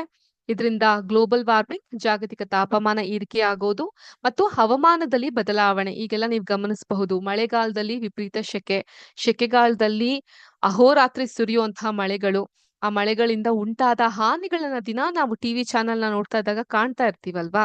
ಸೊ ಆದಂತಹ ಹವಾಮಾನದಲ್ಲಿ ಬದಲಾವಣೆ, ಹಿಮ ನದಿಗಳ ಕರಗುವಿಕೆ, ಅದರಿಂದ ಪ್ರವಾಹ ಉಂಟಾಗುತ್ತೆ. ಹಿಮ ನದಿಗಳೆಲ್ಲ ಕರಗಿ ನದಿಗಳಿಗೆ ಸೇರಿದಾಗ ಸೊ ಅದರಿಂದ ಉಂಟಾಗಿ ಪ್ರವಾಹವಾಗಿ ಸಮುದ್ರ ಮಟ್ಟ ಏರಿಕೆಯಾಗಿ ವಿಪರೀತವಾದಂತಹ ಹವಾಮಾನ ಪರಿಸ್ಥಿತಿಗೆ ಕಾರಣ ಆಗ್ತಾ ಬರುತ್ತೆ. ಸೊ ಆದ್ರಿಂದ ಜಾಗತಿಕವಾಗಿ ಈ ಹಸಿರುಮನೆ ಅನಿಲಗಳು ವಾತಾವರಣದಲ್ಲಿ ಹೆಚ್ಚಾದಂತೆ ಭೂಮಿಯ ಸರಾಸರಿ ತಾಪಮಾನವನ್ನು ಹೆಚ್ಚಾಗುತ್ತೆ. ಇದು ಹವಾಮಾನ ಬದಲಾವಣೆಗೆ ಕಾರಣ ಆಗ್ತಾ ಬರುತ್ತೆ. ಹಿಮ ನದಿಗಳು ಮತ್ತು ಧ್ರುವೀಯ ಮಂಜುಗಡ್ಡೆಗಳು ಕರಗೋದ್ರಿಂದ ಸಮುದ್ರದ ಮಟ್ಟ ಏರುತ್ತೆ. ಇದು ತೀರಾ ಪ್ರದೇಶಗಳಲ್ಲಿ ವಾಸಿಸುವಂತಹ ಜನರಿಗೆ ಅಪಾಯವನ್ನ ಉಂಟು ಮಾಡುತ್ತೆ. ಈ ಕರಾವಳಿ ಪ್ರದೇಶಗಳಾಗಿರಬಹುದು, ಅಂತಹ ಕಡೆ ಇರುವಂತಹ ಜನರಿಗೆ ಅಪಾಯವನ್ನ ಉಂಟು ಮಾಡುತ್ತೆ. ಮತ್ತೆ ಪರಿಸರ ವ್ಯವಸ್ಥೆಗಳ ಮೇಲೂ ಪರಿಣಾಮವನ್ನು ಉಂಟು ಮಾಡುತ್ತೆ. ಡಿಫಾರೆಸ್ಟೇಷನ್, ಅರಣ್ಯ ನಾಶ ಆಗೋದು, ಮತ್ತೆ ಜೀವ ವೈವಿಧ್ಯತೆಯ ನಾಶ. ಈಗ ಆಲ್ರೆಡಿ ನಮ್ಗೆ 8ನೇ ಕ್ಲಾಸಲ್ಲಿ ಒಂದು ಪಾಠ ಇದೆಯಲ್ಲ ಜೀವದ ವೈವಿಧ್ಯತೆಯ ಕುರಿತು. ಎಷ್ಟೊಂದು ಪ್ರಾಣಿಗಳು, ಪಕ್ಷಿಗಳು ಹೆಸರೇ ಇಲ್ದೇ ಇರೋಂಗ್ ಆಗೋಗಿದೆ ಅಲ್ವಾ. ಆ ರೀತಿ ಜೀವ ವೈವಿಧ್ಯ ನಷ್ಟ ಆಗೋದಕ್ಕೆ ಮತ್ತೆ ನೀರಿನ ಕೊರತೆ ಉಂಟಾಗೋದಕ್ಕೆ ಜಾಗತಿಕ ತಾಪಮಾನ ಏರಿಕೆನೆ ಕಾರಣ ಆಗ್ತಾ ಬರುತ್ತೆ. ಇದನ್ನ ತಡಿಲಿಕ್ಕೆ ಹಸಿರು ಮನೆ ಅನಿಲಗಳ ಹೊರಸೂಸುವಿಕೆಯನ್ನ ಕಡಿಮೆ ಮಾಡೋದು ಅತ್ಯಗತ್ಯ. ಸೊ ಅದನ್ನ ಹೇಳ್ತಾ ನಾವು ಖಂಡಿತವಾಗ್ಲೂ ಅಫಾರೆಸ್ಟೇಷನ್ ನ ಮಾಡ್ಬೇಕಾಗತ್ತೆ. ಅಫಾರೆಸ್ಟೇಷನ್ ಅಂತ ಹೇಳಿದ್ರೆ ಕಾಡುಗಳನ್ನ ಹೆಚ್ಚು ಹೆಚ್ಚು ನೆಡುವಂತದ್ದು, ಮತ್ತೆ ಈ ರೀತಿ ಹಸಿರು ಮನೆ ಅನಿಲವನ್ನ ಕಮ್ಮಿ ಮಾಡುವಂತಕ್ಕೆ ಮಾಡ್ಬೇಕಾಗಿರುವಂತಹ ಕಾರ್ಯಗಳನ್ನ ಮಾಡ್ತಾ ಈ ರೀತಿಯಾಗಿ ನಾವು ಈ ಹಸಿರು ಮನೆಯ ಅನಿಲದ ಪರಿಣಾಮಗಳನ್ನ ಕಮ್ಮಿ ಮಾಡ್ತಾ ಬರಬಹುದು. ಸೊ ಈ ಒಂದು ಟಾಪಿಕ್ ನಿಮ್ಗೆ ಬಹಳ ಅರ್ಥ ಆಯ್ತು, ಮಕ್ಕಳಿಗೆ ಅದನ್ನ ಹೇಳ್ಕೊಡ್ಲಿಕ್ಕೂ ಕೂಡ ಈಸಿ ಆಯ್ತು ಅಂತ ಭಾವಿಸ್ತೀನಿ. ಯಾರಿಗಾದ್ರೂ ಏನಾದ್ರು ಪ್ರಶ್ನೆಗಳಿದ್ರೆ ಖಂಡಿತವಾಗ್ಲೂ ಡಿಸ್ಕಸ್ ಮಾಡೋಣ. ಈ ಒಂದು ಕ್ಲಾಸ್ ನ ಕೊನೆಯಲ್ಲಿ ಡಿಸ್ಕಸ್ ಮಾಡ್ತಾ ಹೋಗೋಣ. ಸೊ ಈ ರೀತಿಯಾಗಿ ವೇವ್ಸ್ ಮೂಲಕ, ಫೋಟಾನ್ಸ್ ಗಳ ಮೂಲಕ ಮತ್ತೆ ಭೂಮಿಯ ಲೇಯರ್ ಮಾಡೆಲ್ ಗಳ ಮೂಲಕ ಹೇಗೆ ಇದು ಟೋಪೋಸ್ಟೋಫರ್ ಲೇಯರ್ ಅಂತ ಹೇಳ್ತೀವಿ ನಾವು, ತುಂಬಾ ಆಳವಾಗಿ ಹೋಗುವಂತಹ ಲೇಯರ್ ವರೆಗೂ ತಲುಪುತ್ತೆ. ಅಂತರ್ಜಲ ಕುಸಿದು ಹೋಗೋದು. ಸೊ ಇದಕ್ಕೆಲ್ಲ ಕಾರಣವಾಗುವಂತಹ ಹಸಿರು ಮನೆಯ ಅನಿಲಗಳ ಕುರಿತು ಇದ್ದಂತಹ ಸಿಮ್ಯುಲೇಷನ್ ಎಲ್ಲರಿಗೂ ಅರ್ಥ ಆಗಿದೆ ಅಂತ ನಾನು ಭಾವಿಸ್ತೀನಿ. ಸೊ ಇದಕ್ಕೆ ಸಂಬಂಧಪಟ್ಟಂಗೆ ಬಹಳಷ್ಟು ನೀವು ಎಕ್ಸ್ಪ್ಲನೇಷನ್ ಕೂಡ ಮಕ್ಕಳಿಗೆ ಮಾಡ್ತಾ ಹೋಗಬಹುದು. ಅಂಡ್ ಎಲ್ಲಾ ಕ್ಲಾಸ್ ಅವ್ರಿಗೂ ಕೂಡ ಇದು 6ನೇ ಕ್ಲಾಸಿಂದ ನಮ್ಗಿದೆ ಅಲ್ವಾ ಡಿಫಾರೆಸ್ಟೇಷನ್ ಬಗ್ಗೆ ಮಕ್ಕಳುಗಳಿಗೆ ಹೇಳ್ಕೊಡ್ಲಿಕ್ಕೆ ಇದು ಬಹಳ ನಮ್ಗೆ ಆಪ್ಟ್ ಆಗಿರುತ್ತೆ. ಸೊ ನಾವ್ ಟೀಚರ್ಸ್ ಗಳು ಏನ್ ಮಾಡ್ತೀವಿ ಅಂತ ಹೇಳಿದ್ರೆ, ಈ ಒಂದು ಸಿಮ್ಯುಲೇಷನ್ ವೆಬ್ಸೈಟ್ ಬಂದು ಪೇಟ್ ಅಂತ, PHET ಅಂತ ಇದೆ. ಇದರಲ್ಲಿ ಫ್ರೀ ಸಿಮ್ಯುಲೇಷನ್ಸ್ ಗಳನ್ನ ನೋಡಬಹುದು. ಇದನ್ನ ಹೊರತುಪಡಿಸಿ ಓಲ್ಯಾಪ್ಸ್ ಅಂತಾನೂ ಒಂದು ವೆಬ್ಸೈಟ್ ಇದೆ. ಈ ವೆಬ್ಸೈಟ್ಸ್ ಗಳಲ್ಲಿ ಫ್ರೀ ಸಿಮ್ಯುಲೇಷನ್ಸ್ ಗಳನ್ನ ನಾವು ನೋಡಬಹುದು.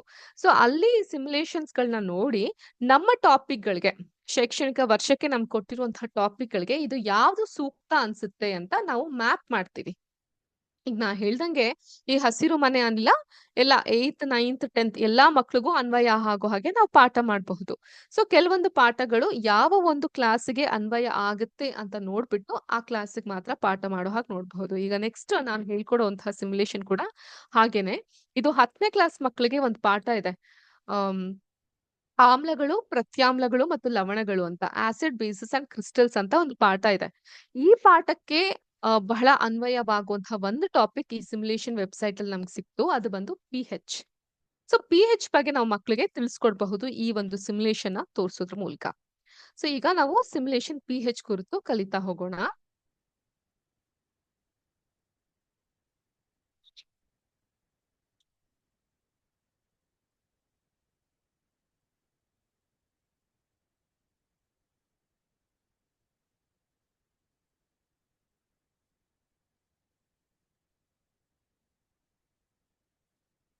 ಮ್ಯಾಕ್ರೋ ಲೆವೆಲ್ ನಾನು ನನ್ನ ಸ್ಕ್ರೀನ್ ಶೇರ್ ಮಾಡ್ತಾ ಇದ್ದೀನಿ, ನಿಮ್ಮೆಲ್ಲರಿಗೂ ಕಾಣಿಸ್ತಾ ಅಂತ ಹೇಳಿ.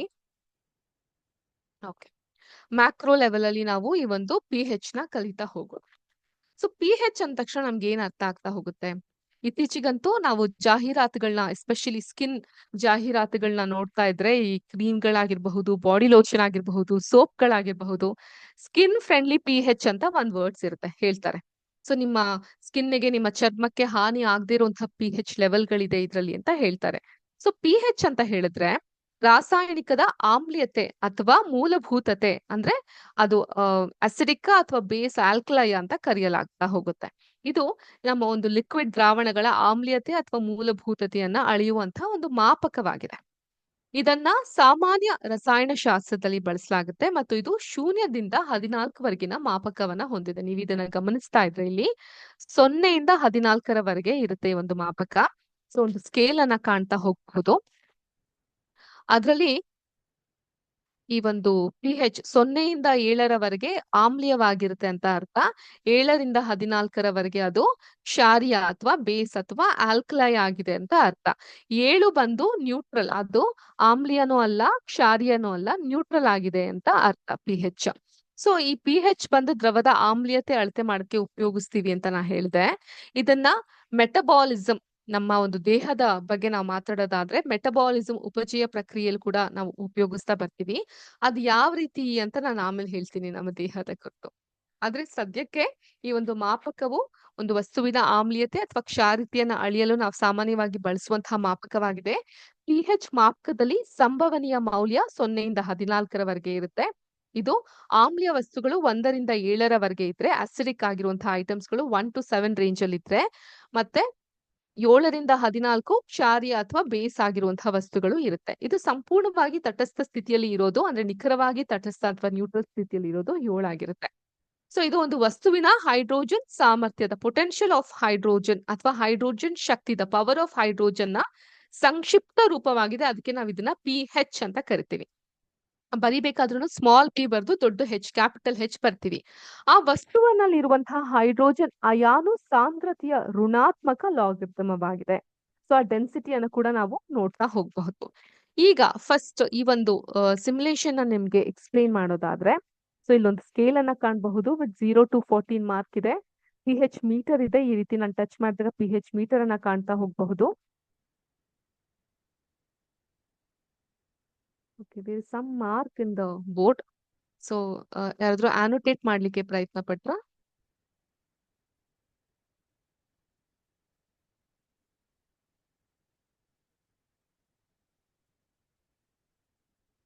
Okay, I've cleared all the drawings. Okay, so ನಾವಿಲ್ಲಿ ಈ ಒಂದು PH ನ ಕಾಣ್ತಾ ಹೋಗ್ತಾ ಇದೀವಿ. ಸೊ ಇಲ್ಲಿ ನೀವು ನೋಡಬಹುದು ವಾಟರ್, ನೀರನ್ನ ಇಲ್ಲಿ ತುಂಬಿಸಲಾಗಿದೆ. ಇಲ್ಲಿ ವಾಟರ್ ಅನ್ನ ನಾನು ಹೆಚ್ಚಾಗಿ ಶೇಖರಣೆ ಕೂಡ ಮಾಡಬಹುದು ಈ ಕಂಟೈನರ್ ಅಲ್ಲಿ, ಅಥವಾ ಇದನ್ನ ಕಮ್ಮಿ ಸಹ ಮಾಡ್ತಾ ಹೋಗಬಹುದು. ಡ್ರೈನ್ ಕೂಡ ಮಾಡಬಹುದು ಈ ಎರಡು ವಾಲ್ವ್ ಮೂಲಕ. ಸೊ ಇದು 1/2 ಲೀಟರ್ ಅಷ್ಟು ನೀರಿದೆ. ಈಗ ಇದಕ್ಕೆ ನಾನು ಈ PH ಮೀಟರ್ ನ ಹೀಗಿಟ್ಟಾಗ PH ವ್ಯಾಲ್ಯೂ ಗೊತ್ತಾಗುತ್ತೆ 7. ನಾ ಆಗ್ಲೇ ಹೇಳ್ದಂಗೆ 1ರಿಂದ 7 ಆಮ್ಲೀಯ, 7ರಿಂದ 14 ಕ್ಷಾರೀಯವಾಗಿರುತ್ತೆ. ಇಲ್ಲೇ ಕೊಟ್ಟಿದ್ದಾರೆ ನೋಡಿ, 0 to 7 ಅಸಿಡಿಕ್, ಅಬೌವ್ 7 ಬೇಸಿಕ್ ಅಂತ ಕೊಟ್ಟಿದ್ದಾರೆ. ಆದ್ರೆ 7 ಮಾತ್ರ ತಟಸ್ಥವಾಗಿರುತ್ತೆ, ಸಂಪೂರ್ಣವಾಗಿ ತಟಸ್ಥವಾಗಿರುತ್ತೆ, ನ್ಯೂಟ್ರಲ್ ಆಗಿರುತ್ತೆ. ಸೊ ಇದ್ರ ಮೂಲಕ ನಾವ್ ಏನ್ ಅರ್ಥೈಸ್ಕೊಬಹುದು? ವಾಟರ್ ಇಸ್ ನ್ಯೂಟ್ರಲ್ ಅಂತ ನಾವು ಅರ್ಥ ಮಾಡ್ಕೊಂತ ಬರಬಹುದು. ಇದಕ್ಕೆ ಇನ್ನೊಂದ್ ಸ್ವಲ್ಪ ನೀರನ್ನ ಸೇರಿಸಿದ್ರೆ ಯಾವ್ದೇ ವ್ಯತ್ಯಾಸ ಇಲ್ಲ, 7 ಇದೆ. ಅಥವಾ ನೀರನ್ನ ಕಮ್ಮಿ ಮಾಡಿದ್ರೆ ಆಗ್ಲೂ ಕೂಡ ಯಾವುದೇ ವ್ಯತ್ಯಾಸ ಇಲ್ಲ, 7 ಇದೆ.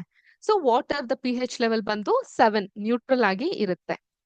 ಈಗ ನೆಕ್ಸ್ಟ್ ಬ್ಯಾಟ್ರಿ ಆಸಿಡ್, ಹೆಸರೇ ಹೇಳೋ ಹಾಗೆ ಆಸಿಡ್ ಇದೆ. ಸೊ ಆದ್ರಿಂದ ಇದರ ಪಿ ಹೆಚ್ ಮೌಲ್ಯ 1, ವಿಚ್ ಇಸ್ ವೆರಿ ಆಸಿಡಿಕ್ ಅಂತ. ಇದಕ್ಕೆ ನಾನು ಸ್ವಲ್ಪ ನೀರನ್ನ ಸೇರಿಸಿದ್ರೆ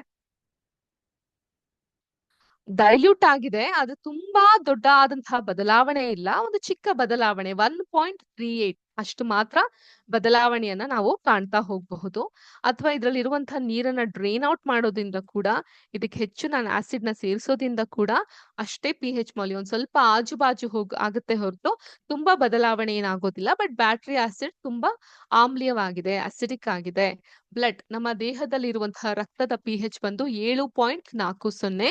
ಇದಕ್ಕೂ ಕೂಡ ನಾನು ನೀರನ್ನ ಸೇರಿಸಿದ್ರೆ ಒಂದ್ ಸ್ವಲ್ಪ ನಾನು ಹೆಚ್ಚು ಕಮ್ಮಿ ಮಾಡಬಹುದು, ಬಟ್ ತೀವ್ರವಾದಂತಹ ವ್ಯತ್ಯಾಸ ಏನು ಆಗೋದಿಲ್ಲ. ಅದೇ ರೀತಿ ಚಿಕನ್ ಸೂಪ್ ನಲ್ಲಿ ಈ ಒಂದು ಪಿ ಹೆಚ್ ವ್ಯಾಲ್ಯೂ 5.80 ಮಾಡುತ್ತೆ, ವಿಚ್ ಇಸ್ ಫಾಸ್ಟ್ ಅಸಿಡಿಕ್ ಆಗಿ ಇರುತ್ತೆ. ಹಾಗೇನೆ ಕಾಫಿ, ನಮ್ಮೆಲ್ಲರ ಫೇವ್ರೆಟ್ ಬೇವ್ರೇಜ್. ನಮ್ಮ ಈ ದಕ್ಷಿಣ ಕರ್ನಾಟಕದ ಕಡೆ ಎಲ್ಲ ಕಾಫಿ ಬಹಳ ಕುಡಿತೀವಿ. ಉತ್ತರ ಕರ್ನಾಟಕ, ದಾವಣಗೆರೆ, ಧಾರವಾಡ ಕಡೆ ಎಲ್ಲ ನಿಮ್ಗೆ ಚಾ ಜಾಸ್ತಿ ಸೇರುತ್ತೆ ಅಲ್ವಾ? ಸೊ ಆದ್ರೆ ಕಾಫಿ ಗ್ಯಾಸ್ಟ್ರಿಕ್ ನ ಉಂಟು ಮಾಡುತ್ತೆ ಅಂತ ಹೇಳ್ತಾರೆ. ಕೆಲವ್ರು ಹೇಳ್ತಾರಲ್ಲ, ಕಾಫಿ ಬೆಳಗಿನ ಜಾವ ಕುಡಿದ್ರೆ ನಮ್ಗೆ ಗ್ಯಾಸ್ಟ್ರಿಕ್ ಆದಂಗ ಆಗುತ್ತೆ, ಎದೆ ಉರಿ ಬರುತ್ತೆ, ಬಿಕಾಸ್ ಅದು ಅಸಿಡಿಕ್ ಆಗಿದೆ. ನಮ್ಮ ಹೊಟ್ಟೆ ಮೊದಲೇ ಅಸಿಡಿಕ್, ಅದ್ರ ಮೇಲೆ ನಾವು ಕಾಫಿ ಕುಡಿದ್ರೆ ಇನ್ನೂ ಅಸಿಡಿಕ್ ಆಗಿ ಅದು ಪರಿಣಾಮವನ್ನ ನಮ್ಗೆ ಬೀರ್ತಾ ಹೋಗುತ್ತೆ. ಇದಕ್ಕೆ ಸ್ವಲ್ಪ ನೀರ್ ಸೇರಿಸಿದಾಗ ಆಚೆ ಈಚೆ ಮಾಡಬಹುದು ಪಿ ಹೆಚ್ ನ, ಬಟ್ ಕಾಫಿ ಫ್ಲೇವರ್ ಹಾಳಾಗುತ್ತೆ, ಅದು ಅಸಿಡಿಕ್ ಆಗೇ ಇರುತ್ತೆ, ಅಂತ ಏನ್ ಚೇಂಜ್ ಆಗಲ್ಲ. Drain cleaner, surprisingly drain cleaner ಬಂದು ಅಸಿಡಿಕ್ ಆಗಿಲ್ಲ, ಬೇಸಿಕ್ ಆಗಿದೆ 13 ಅದರ ಪಿ ಹೆಚ್ ವ್ಯಾಲ್ಯೂ. ಸೊ ಈ ಡ್ರೈನ್ ಕ್ಲೀನರ್ಗೆ ನಾನು ಸ್ವಲ್ಪ ನೀರನ್ನ ಹಾಕಿದಾಗ ಸೊ ಅದರ ಒಂದು ಬೇಸ್ ಅನ್ನ ನಾನು ಕಮ್ಮಿ ಮಾಡ್ತಾ ಬರಬಹುದು. ಆದ್ರೆ ತುಂಬಾ ಆದಂತಹ ವ್ಯತ್ಯಾಸ ಏನಾಗಲ್ಲ, ಸ್ವಲ್ಪ ವ್ಯತ್ಯಾಸಗಳನ್ನ ನಾವು ಕಾಣ್ತಾ ಹೋಗಬಹುದು. ಅದೇ ರೀತಿ ಹ್ಯಾಂಡ್ ಸೋಪ್, ಎಷ್ಟೋ ಅಡ್ವರ್ಟೈಸ್ಮೆಂಟ್ ಗಳು ಬರುತ್ತೆ. ಈ ಒಂದು ಹ್ಯಾಂಡ್ ಸೋಪ್ ಅಥವಾ ಈ ಒಂದು ಹ್ಯಾಂಡ್ ವಾಶ್ ನ ಯೂಸ್ ಮಾಡಿ, ಇದು ನಿಮ್ಮ ಕೈಯನ್ನ ಮೃದುವಾಗಿ ಇರುತ್ತೆ, ಇದು ನಿಮ್ಮ ಕೈಯಿನ ನೈರ್ಮಲ್ಯತೆ ಕಾಪಾಡುತ್ತೆ, ಕೈಗಳು ಹಾರ್ಡ್ ಆಗಲ್ಲ, ಹಾರ್ಶ್ ಆಗಲ್ಲ ಅಂತ. ಕಾರಣ ಇದರ ಪಿ ಹೆಚ್ 10 ಇರುತ್ತೆ. ಸೊ ನಮ್ಮ ಸ್ಕಿನ್ಗೆ ಎಷ್ಟು ಪಿ ಹೆಚ್ ಇರ್ಬೇಕು, ಯಾರಾದ್ರೂ ಹೇಳ್ತೀರಾ? ಇಲ್ಲ ಚಾಟ್ ಬಾಕ್ಸ್ ಅಲ್ಲಿ ಹೇಳ್ಬಹುದು, ಇಲ್ಲ ಅನ್ಮ್ಯೂಟ್ ಮಾಡಿ ಹೇಳ್ಬಹುದು. ಸೊ ನಮ್ಮ ಒಂದು ಸ್ಕಿನ್ಗೆ ಒಂದು ಒಳ್ಳೆ ಪಿ ಹೆಚ್ ಅಂತ ಹೇಳಿದ್ರೆ ಎಷ್ಟಿರ್ಬೇಕಾಗುತ್ತೆ?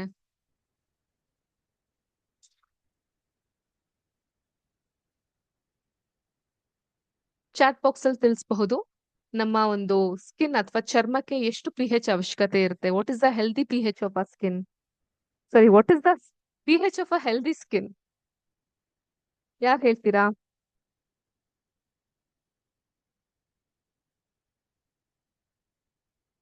Any messages? 4.5 ಅಂತ ಹೇಳ್ತಿದ್ದಾರೆ ರವಿಕುಮಾರ್ ಸರ್ ಅವರು. Thank you so much sir. ಹೌದು, ಕರೆಕ್ಟ್. ನಾವೊಂದು ಆರೋಗ್ಯಕರವಾದಂತಹ ಚರ್ಮದ ಪಿ ಹೆಚ್ ಲೆವೆಲ್ ಬಂದು 4.5 ಇಂದ 5.5 ಇರುತ್ತೆ. 4.5 5.5 ಇರುತ್ತೆ. ಓಕೆ, ಅರೌಂಡ್ 5 ಅಂತ ಹೇಳ್ತಾ ಇದ್ದಾರೆ ಶ್ರೀವಸ್ತ ಅವರು. ಅರೌಂಡ್ 5 ಅಂತ ಹೇಳ್ತಿದ್ದಾರೆ, ಮೇ ಬಿ 5 ಅಂತಿದ್ದಾರೆ ಅರವಿಂದ್ ಅವರು. Correct. So it is somewhere around 4.5 to 5.5. ಆದ್ರೆ ಇಲ್ಲಿ ನಾವು ನೋಡಿದ ಹಾಗೆ, ಓಕೆ ಶೇರ್ ಸ್ಟಾಪ್ ಮಾಡಿದೆ ಅನ್ಸುತ್ತೆ. ಇಲ್ಲಿ ನಾವು ನೋಡಿದ ಹಂಗೆ ಎಷ್ಟು ಕಾಣ್ತಾ ಇದೆ ನಮ್ಗೆ? ಪಿ ಹೆಚ್ ವ್ಯಾಲ್ಯೂ 10 ಕಾಣಿಸ್ತಾ ಇದೆ. ಸೊ 10 ಅವಶ್ಯಕತೆ ನಮ್ಗಿಲ್ಲ. It should be somewhere around 4.5 and 5.5. ಈ ಒಂದು ಡವ್ ಅಂತ ಒಂದು ಸೋಪ್ ಬರುತ್ತೆ, ಸೊ ಅದ್ರಲ್ಲೂ ಕೂಡ mild P H somewhere around 7 ಇದೆ ಅಂತ ಭಾವಿಸ್ತೀನಿ. ಮತ್ತೆ ಈ ಸೆಬಾಮೆಡ್, ಸೆಟಾಫಿಲ್ ಅನ್ನುವಂತಹ ಪ್ರಾಡಕ್ಟ್ಸ್ ಗಳೆಲ್ಲ ಬರುತ್ತೆ, that has skin friendly P H 5.5 ಇದೆ ಪಿ ಹೆಚ್. ಸೊ ಅಷ್ಟೇ ನಮ್ಮ ಸ್ಕಿನ್ಗೆ ಬೇಕಾಗಿರುವಂತಹ ಪಿ ಹೆಚ್. ಮಿಕ್ಕಿದೆಲ್ಲ ನಮ್ಮ ಸ್ಕಿನ್ಗೆ ಹಾರ್ಶ್ ಆಗುತ್ತೆ. ಹಾಗೇನೆ ಮಿಲ್ಕ್, ಹಾಲು, ಇದು ಕೂಡ ಮೈಲ್ಡ್ ಅಸಿಡಿಕ್ ಆಗಿದೆ, 6.50 ಇದೆ. ಇದಕ್ಕೆ ನಾವು ನೀರನ್ನ ಕೂಡ ಸೇರಿಸಬಹುದು ಹಾಲಿಗೆ, ಸ್ವಲ್ಪ ಕ್ಷಾರ್ಯ ಮಾಡ್ಲಿಕ್ಕೆ. ಬಟ್ 6.72 ನ್ಯೂಟ್ರಲ್ ಸ್ಟೇಟ್ ಅಲ್ಲಿ ಬರುತ್ತೆ. ಆರೆಂಜ್ ಜ್ಯೂಸ್ ಹೇಳೋದೇ ಬೇಡ, ಅಸಿಡಿಕ್ ಆಗಿರುತ್ತೆ. ಯಾಕಂದ್ರೆ ಇವೆಲ್ಲ ಸಿಟ್ರಸ್ ಫ್ರೂಟ್ ಅಲ್ವಾ. ಆರೆಂಜ್, ಮೂಸಂಬಿ, ನಿಂಬೆಹಣ್ಣು, ಲೆಮನ್, ಇವೆಲ್ಲ ಸಿಟ್ರಸ್ ಫ್ರೂಟ್ ಇರೋದ್ರಿಂದ ಅಸಿಡಿಕ್ ಆಗಿ ಇರುತ್ತೆ ಇವುಗಳು. Soda pop again acidic, heavily acidic, 2.50 ಇದೆ ಸೋಡಾ ಪಾಪ್ ಅಲ್ಲಿ ಆಸಿಡ್ ಕಂಟೆಂಟ್. ಸ್ಪಿಟ್ ಅಂದ್ರೆ ನಮ್ಮ ಬಾಯಿಯಲ್ಲಿ ಇರುವಂತಹ ಲಾಲಾರಸ ಅಥವಾ ಸಲೈವ, ಅದು ಕೂಡ 7.40 ಅಷ್ಟಿದೆ. ಸೊ ಇನ್ನೊಂದು ಅದೇ ರೇಂಜ್ ಅಲ್ಲಿ ಇತ್ತು, ಅದು ನಮ್ಮ ದೇಹದಲ್ಲಿರೋ ರಕ್ತ. ನಮ್ಮ ರಕ್ತ ಹಾಗೂ ಬಾಯಿಯಲ್ಲಿ ಇರುವಂತಹ ಸಲೈವ ಇವೆರಡು ಕೂಡ 7.40 7.40 ಪಿ ಹೆಚ್ ವ್ಯಾಲ್ಯೂ ಅನ್ನ ಹೊಂದಿರುತ್ತೆ. ಹಾಗೇನೆ ವಾಮಿಟ್, ವಾಂತಿ, ಆಸಿಡ್ ರಿಫ್ಲೆಕ್ಸ್ ಇಂದ ಉಂಟಾಗುವಂಥದ್ದು, ವಾಕರಿಕೆ ಆದಾಗ ಉಂಟದ್ದು, ದೇಹದಿಂದ ಹೊರಬರೋದ್ ಆಗಿರೋದ್ರಿಂದ ಇದರ ಒಂದು ಆಸಿಡ್ ಬಂದು ತುಂಬಾ ಅಸಿಡಿಕ್ ಆಗಿರುತ್ತೆ. pH ವ್ಯಾಲ್ಯೂ 2ರಲ್ಲಿ ಇರುತ್ತೆ. ಸೊ ಯಾಕೆ ಈ ಒಂದು ಇಷ್ಟೊಂದು ಅಸಿಡಿಕ್ ಆಗಿರುತ್ತೆ ಅಂತ ಹೇಳಿದ್ರೆ, ನಮ್ಮ ಹೊಟ್ಟೆ ಉದರ ಭಾಗ ಕೂಡ ಎಕ್ಸ್ಟ್ರೀಮ್ಲಿ ಅಸಿಡಿಕ್ ನಮ್ಮ stomach. So we have around 1.5 ಇಂದ 3.5 ವರೆಗೂ ಅಸಿಡಿಕ್ ಆಗಿ ಇರುತ್ತೆ. ಸೊ ಆದ್ರಿಂದ ಅದೇ ಅಸಿಡಿಕ್ ಆಗಿರೋದ್ರಿಂದ ನೀವು ಅತಿ ಹೆಚ್ಚು ಆಮ್ಲೀಯವಾದಂತಹ ಪದಾರ್ಥಗಳನ್ನ ತಿಂದ್ರೆ ಒಂದು ನಿಮ್ಗೆ ಅದು ಉಬ್ಬಸ, ವಾಕರಿಕೆ, ಆಸಿಡ್ ರಿಫ್ಲೆಕ್ಸ್, ಗ್ಯಾಸ್ಟ್ರಿಕ್ ಆ ರೀತಿಯಾಗಿ ಆಗ್ತಾ ಬರುತ್ತೆ. ಅದನ್ನ ಹೊರತುಪಡಿಸಿ ನಮ್ಮ ಬಾಯಿಯ ಸುತ್ತ ಇರುವಂತಹ ಹಲ್ಲುಗಳೇನಿದೆ, ಹಲ್ಲುಗಳಿಗೂ pH ವ್ಯಾಲ್ಯೂ ಇರುತ್ತೆ. ಸೊ ಅದ್ ಯಾರಾದ್ರೂ ಗೆಸ್ ಮಾಡಬಹುದಾ ನಮ್ಮ ಹಲ್ಲಿನ pH ಎಷ್ಟಿರುತ್ತೆ ಅಂತ?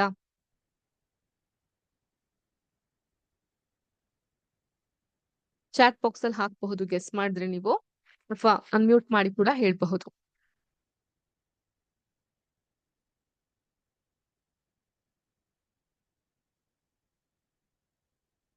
ಫೈವ್ 5.5 ಅಂತೆಲ್ಲ ಹೇಳ್ತಾ ಇದ್ದೀರಾ, ಬಟ್ ಆಕ್ಚುಲಿ ನಮ್ಮ ಹಲ್ಲಿನಲ್ಲಿ ಇರುವಂತಹ pH 6.7ರಿಂದ 7.4. ಅರವಿಂದ್ ಸರ್ ಸಮ್ವೇರ್ ಹತ್ರ ಇದ್ದೀರಾ. So 6.7 to 7.4 is the pH value ನಮ್ಮ ನಂದಕಿಶೋರ್ ಸರ್ ಕರೆಕ್ಟ್ ಆಗಿ ಹೇಳ್ತಾ ಇದ್ದೀರಾ, ಹಲ್ಲಿನಲ್ಲಿ ಇರುವಂತಹ pH. ಆದ್ರಿಂದ ಇಲ್ಲೂ ಕೂಡ ಬಹಳಷ್ಟು ಅಸಿಡಿಕ್ ಆಗಿರುವಂತಹ ಪದಾರ್ಥಗಳನ್ನ ತಿಂದಾಗ ದಂತಕ್ಷಯ ಆಗುತ್ತೆ, ಕ್ಯಾವಿಟೀಸ್ ಆಗುತ್ತೆ ಅಂತ ಹೇಳ್ತಿರ್ತಾರೆ. ಬಾಯಿನ ಚೆನ್ನಾಗಿ ಮುಕ್ಕಳಿಸಿ ತೊಳಿಬೇಕು ಅಂತ ಹೇಳ್ತಿರ್ತಾರೆ. ನೀರನ್ನ ಚೆನ್ನಾಗಿ ಕುಡಿಬೇಕು ಅಂತ ಹೇಳ್ತಿರ್ತಾರೆ. ಕೀಪ್ ಬ್ಯಾಲೆನ್ಸ್ pH ಅಷ್ಟೇ ಇದನ್ನೆಲ್ಲ ಹೇಳೋದು. ಸೊ ನಾವು ಮಕ್ಕಳಿಗೆ ಪಾಠ ಮಾಡ್ತಿರ್ಬೇಕಾದ್ರೆ ಈ ಒಂದು ಟಾಪಿಕ್ಸ್ ಗಳನ್ನ ಕೂಡ ಹೇಳಿದಾಗ ಅವ್ರಿಗೆ ಈಸಿಯಾಗಿ ಅದು ಅರ್ಥ ಆಗ್ಲಿಕ್ಕೆ ಸಹಾಯ ಆಗ್ತಾ ಬರುತ್ತೆ. ಸೊ ಈ ರೀತಿಯಾಗಿ ನಾವು ವಾಮಿಟ್ ನಲ್ಲಿ ನೋಡಿದ್ವಿ. ನೆಕ್ಸ್ಟ್ ಯಾವ್ದಿದೆ? ವಾಟರ್ ಆಗ್ಲೇ ನೋಡಿದ ಹಾಗೆ ನ್ಯೂಟ್ರಲ್ ಆಗಿತ್ತು. ಸೊ ಈ pH ಲೆವೆಲ್ ನ ಮಕ್ಕಳಿಗೆ ಅರ್ಥೈಸ್ಕೊಳ್ಲಿಕ್ಕೆ, ಒಂದು ಪೊಟೆನ್ಶಿಯಲ್ ಆಫ್ ಹೈಡ್ರೋಜನ್ ನ ಅರ್ಥೈಸ್ಕೊಳ್ಲಿಕ್ಕೆ ಆ pH ಸ್ಕೇಲ್ ಮೂಲಕ ನಾವು ಈ ಒಂದು ಪಾಠವನ್ನ ಅವ್ರಿಗೆ ತೋರಿಸ್ತಾ ಹೋಗಬಹುದು. ಆನ್ ಮ್ಯಾಕ್ರೋ ಲೆವೆಲ್ ಇದನ್ನ ನಾವು ಮೈಕ್ರೋ ಲೆವೆಲ್, ಸೊಲ್ಯೂಷನ್ ಲೆವೆಲ್ ಇದ್ರಲ್ಲೂ ಕೂಡ ನೋಡಬಹುದು. ಆದ್ರೆ ಅದು ನಮ್ಮ ಶಾಲಾ ಮಕ್ಕಳಿಗೆ ಅನ್ವಯ ಆಗೋದಿಲ್ಲ. ಸೊ ಆ ಮಟ್ಟಕ್ಕೆ ಇದನ್ನ ನಾವು ನೋಡ್ಲಿಕ್ಕೆ ಸಹಾಯ ಆಗ್ತಾ ಬರುತ್ತೆ. Have I share my screen? Screen ಕಾಣಿಸ್ತಾ ಇದೆಯಾ?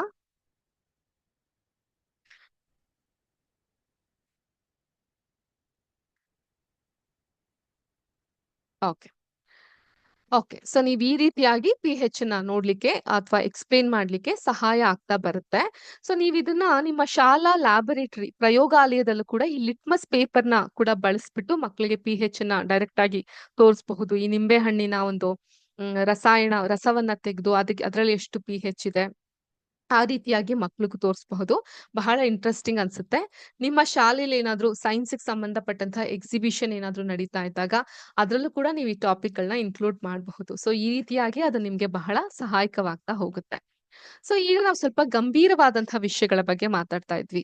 ಹಸಿರುಮನೆ ಪರಿಣಾಮ, pH ಇವುಗಳ ಬಗ್ಗೆ. ಸ್ವಲ್ಪ ಫನ್ ಫೀಲ್ಡ್ ಆಗಿರುವಂತಹ ಸಿಮ್ಯುಲೇಷನ್ ಇದೆಯಾ? ಖಂಡಿತ ಇದೆ. ಸೊ ಯಾರಿಗ್ ತಾನೇ ಬಣ್ಣಗಳು ಇಷ್ಟ ಇರಲ್ಲ ಹೇಳಿ? ಸೊ ಕನ್ನಡದಲ್ಲಿ ಒಂದು ಹಾಡಿದೆ, ನಿಮ್ಮೆಲ್ಲರಿಗೂ ಗೊತ್ತಿರಬಹುದು. 7 ಸ್ವರವು ಸೇರಿ ಸಂಗೀತವಾಯಿತು, 7 ಬಣ್ಣ ಸೇರಿ ಬಿಳಿಯ ಬಣ್ಣವಾಯಿತು ಅಂತ. ಸೊ ನಾವೆಲ್ಲ ಚಿಕ್ಕವರಿದ್ದಾಗ 7 ಬಣ್ಣನೂ ಸೇರಿ ಬಿಳಿ ಬಣ್ಣ ಆಗತ್ತಾ? ಅದ್ ಹೆಂಗ್ ಸಾಧ್ಯ ಅಂತೆಲ್ಲ ಅನ್ಸೋದು. ಸೊ ಅವಾಗ ನಮ್ಗೆಲ್ಲ ಇಷ್ಟ್ರ ಮಟ್ಟಕ್ಕೆಲ್ಲ ಪ್ರಯೋಗಾಲಯ ಅವುಗಳಿಗೆಲ್ಲ ಅವಕಾಶ ಇರ್ತಿರ್ಲಿಲ್ಲ ಅಲ್ವಾ? ನಾವೆಲ್ಲ ಹೇಗಿದ್ವಿ ಅಂತ ಹೇಳಿದ್ರೆ. ಸೊ ಹಂಗ್ ಕಂಪೇರ್ ಮಾಡಿದ್ರೆ ಈಗಿನ ಮಕ್ಳು ಲಕ್ಕಿ, ಎಷ್ಟೊಂದು ಅವಕಾಶಗಳು ಅವಕ್ ಸಿಗುತ್ತೆ. ಸೊ ಈಗ 7 ಬಣ್ಣ ಸೇರಿ ಬಿಳಿಯ ಬಣ್ಣ ಹೇಗಾಗುತ್ತೆ? ಮತ್ತೆ ಬಿಳಿಯ ಬಣ್ಣವನ್ನ ತಾಯಿ ಬಣ್ಣ ಅಂತ ಸಹ ನಾವ್ ಕರಿತೀವಿ. ಸೊ ಇದ್ರ ಬಗ್ಗೆ ತಿಳಿಸ್ಕೊಡುವಂತಹ ಒಂದು ಬಹಳ ಫನ್ ಫೀಲ್ಡ್ ಆಗಿರುವಂತಹ ಸಿಮ್ಯುಲೇಷನ್ ಒಂದಿದೆ. ಅದು ಕಲರ್ ವಿಷನ್, ನಮ್ಮ ಕಣ್ಣುಗಳು ಹೇಗೆ ಬಣ್ಣಗಳನ್ನ ಗ್ರಹಿಸುತ್ತೆ ಅನ್ನೋದ್ರ ಕುರಿತು ಇರುವಂತಹ ಒಂದು ಟಾಪಿಕ್. ಇದನ್ನ ನಾವು 10ನೇ ಕ್ಲಾಸ್‌ನ ಮಕ್ಕಳಿಗೆ ನಿಯಂತ್ರಣ ಮತ್ತು ಸಹಭಾಗಿತ್ವ ಅಂತ ಒಂದು ಟಾಪಿಕ್ ಇದೆ. ಕಂಟ್ರೋಲಿಂಗ್ ಅಂಡ್ ಕೋಆರ್ಡಿನೇಷನ್ ಅಂತ. ಸೊ ಆ ಒಂದು ಟಾಪಿಕ್‌ಗೆ ಯೂಸ್ ಮಾಡಬಹುದು. ಮತ್ತೆ ಬಣ್ಣಗಳಿಗೆ ಸಂಬಂಧಪಟ್ಟ ಹಾಗೆ ಬೇರೆ ಟಾಪಿಕ್ಸ್‌ಗಳು ಯಾವ್ದ್ಯಾವ್ದು ಇರುತ್ತೋ ಅಲ್ಲಿಗೂ ಕೂಡ ನಾವು ಯೂಸ್ ಮಾಡ್ಕೊಂತಾ ಬರಬಹುದು. ಮತ್ತೆ ಬೆಳಕು ಅಂತ ಒಂದು ಪಾಠ ಇದೆ. ಆ ಬೆಳಕಿನ ಪಾಠದಕ್ಕೂ ಕೂಡ ಇದು ಅನ್ವಯ ಆಗ್ತಾ ಬರುತ್ತೆ. ಕಲರ್ ಬ್ಲೈಂಡ್‌ನೆಸ್‌ನ ಎಕ್ಸ್‌ಪ್ಲೇನ್ ಮಾಡ್ಬೇಕಾದ್ರೂ ಕೂಡ ನಾವು ಈ ಸಿಮ್ಯುಲೇಷನ್‌ನ ಯೂಸ್ ಮಾಡ್ಕೊಂತಾ ಬರಬಹುದು. ಸೊ ಈ ಸಿಮ್ಯುಲೇಷನ್ ಹೇಗಿರುತ್ತೆ ಅಂತ ನೋಡೋಣ.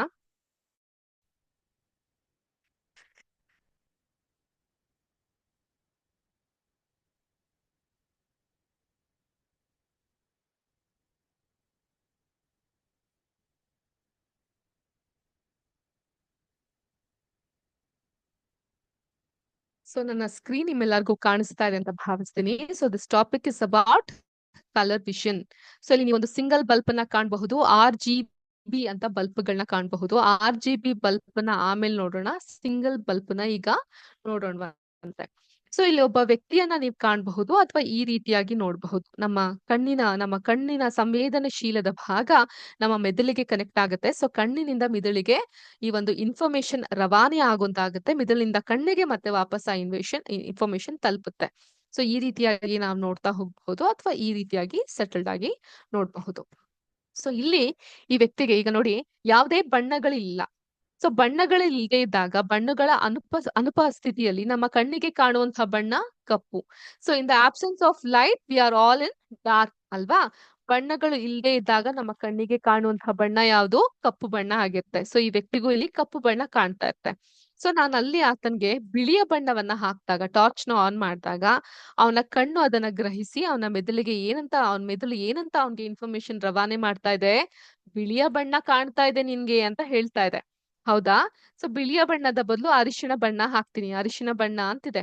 ನೀಲಿ ಬಣ್ಣ ಹಾಕ್ತೀನಿ, ನೀಲಿ ಬಣ್ಣ ಅಂತಿದೆ. ಕೆಂಪು ಬಣ್ಣ ಹಾಕ್ತೀನಿ, ಕೆಂಪು ಬಣ್ಣ ಅಂತಿದೆ. ಸೊ ಇದು ಕೂಡ ಕೆಂಪು ಬಣ್ಣ, ರಕ್ತ ಕೆಂಪು ಅಂತ ಹೇಳ್ತೀವಿ. ಕೇಸರಿ ಬಣ್ಣ ಇದೆ.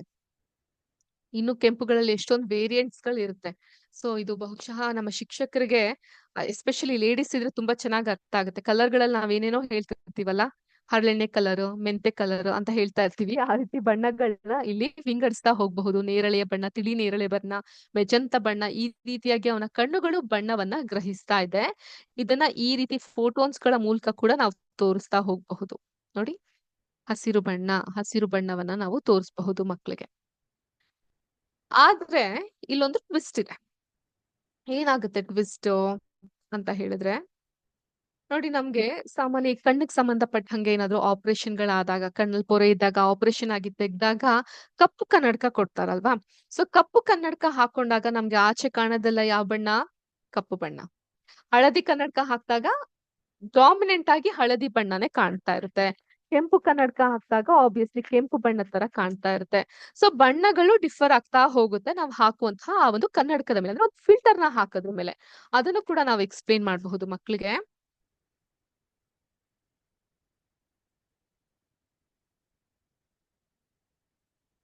ಈ ರೀತಿಯಾಗಿ ಒಂದು ಫಿಲ್ಟರ್ ನ ಹಾಕೋದ್ರ ಮೂಲಕ.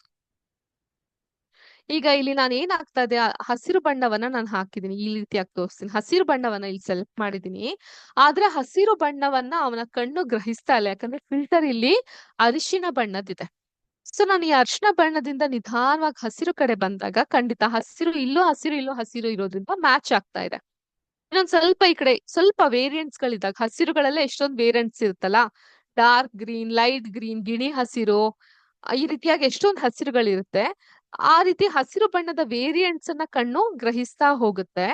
ಆದ್ರೆ ತೀರಾ ನಾನು ಡಿಫ್ರೆನ್ಸ್ ಆಗಿ ಬಂದಾಗ ನೋಡಿ, ಇಲ್ಲಿ ಸ್ಲೋ ನಿಧಾನ ಆಗ್ತಾ ಇದೆ. ನೀಲಿ ಬಂದಾಗ ನೀಲಿ ಸ್ಟಾಪ್ ಆಗ್ತಾ ಇಲ್ಲ. ಕಣ್ಣುಗಳು ಬೇರೆ ಬಣ್ಣಗಳನ್ನ ತೆಗೆದುಕೊಳಕ್ ಆಗ್ತಾ ಇಲ್ಲ, ಫಿಲ್ಟರ್ ಕಲರ್ ಈ ರೀತಿಯಾಗಿ ಇರೋದ್ರಿಂದ. ಈಗ ನೋಡಿ, ಇಲ್ಲಿ ಕೆಂಪು ಬಣ್ಣ ಇದೆ. ನಾನು ಇಲ್ಲಿ ಕೆಂಪು ಬಣ್ಣವನ್ನ ಸೆಲೆಕ್ಟ್ ಮಾಡಿದಾಗ ಕಣ್ಣು ಕೆಂಪು ಬಣ್ಣವನ್ನ ಗ್ರಹಿಸುತ್ತೆ, because the filter colour is matching. So ಈ ಫಿಲ್ಟರ್ ಕಲರ್ ಎಲ್ಲಿವರೆಗೂ ಮ್ಯಾಚ್ ಆಗುತ್ತೆ? ಅದ್ರದೇ ಫ್ಯಾಮಿಲಿ, ಈಗ ಕೆಂಪಿನ ಫ್ಯಾಮಿಲಿಯ ಬೇರೆ ಬೇರೆ ಬಣ್ಣಗಳನ್ನ ತೋರಿಸಿದಾಗ ಮ್ಯಾಚ್ ಆಗ್ತಾ ಹೋಗುತ್ತೆ. ತೀರಾ ಬೇರೆ ಆದಾಗ ಅದು ತೆಗೆದುಕೊಳ್ಲಿಕ್ಕೆ ಆಗಲ್ಲ. ಅರ್ಥ ಆಯ್ತಾ? ಎರಡು ನೈರುದ್ಯಗಳಾದಾಗ ತೆಗೆದುಕೊಳ್ಲಿಕ್ಕೆ ಆಗಲ್ಲ. ಇಲ್ಲಿ ಕೆಂಪಿದ್ದು ನಾನಿಲ್ಲಿ ನೀಲಿನ ಸೆಲೆಕ್ಟ್ ಮಾಡಿದ್ರೆ ಆಗಲ್ಲ. ಇಲ್ಲಿ ನೀಲಿಯನ್ನ ಹಾಕಿದಾಗ ಇಲ್ಲಿ ಸ್ವಲ್ಪ ತಗೊಳ್ಲಿಕ್ಕೆ ಶುರುವಾಗ್ತಾ ಹೋಗುತ್ತೆ. ಸೊ ಈ ರೀತಿ ಬಣ್ಣಗಳ ನೈರುದ್ಯಗಳನ್ನ ಕಣ್ಣುಗಳು ಗ್ರಹಿಸ್ಲಿಕ್ಕೆ ಆಗಲ್ಲ. ಈ ರೀತಿಯಾಗಿ ಅದು ಅಂದ್ರೆ ಅದ್ರದೇ ಫ್ಯಾಮಿಲಿಯ ಬಣ್ಣ ಆದಾಗ ಅದು ಗ್ರಹಿಸ್ಲಿಕ್ಕೆ ಅದಕ್ಕೆ ಈಸಿ ಆಗ್ತಾ ಹೋಗುತ್ತೆ. ಸೊ ಈ ರೀತಿಯಾಗಿ ನಾವು ಮಕ್ಕಳಿಗೆ ಈ ವಿಷಯಗಳನ್ನ ತಿಳಿಸ್ಕೊಡ್ಬಹುದು.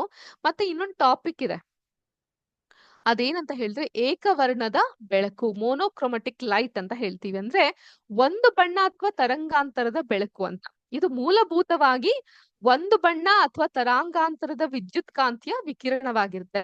ಏಕವರ್ಣದ ಬೆಳಕಿನ ಬಗ್ಗೆ ನಾವು ತಿಳ್ಕೊಳೋದಾದ್ರೆ, ಪರಮಾಣುಗಳಿಂದ ಫೋಟೋನ್ ಹೊರಸೂಸುವಿಕೆಯಿಂದ ಏಕವರ್ಣದ ಬೆಳಕು ಉಂಟಾಗುತ್ತೆ. ಮತ್ತೆ ಬೆಳಕಿನ ತರಂಗಾಂತರವು ಅದರ ಬಣ್ಣವನ್ನ ನಿರ್ಧರಿಸುತ್ತೆ.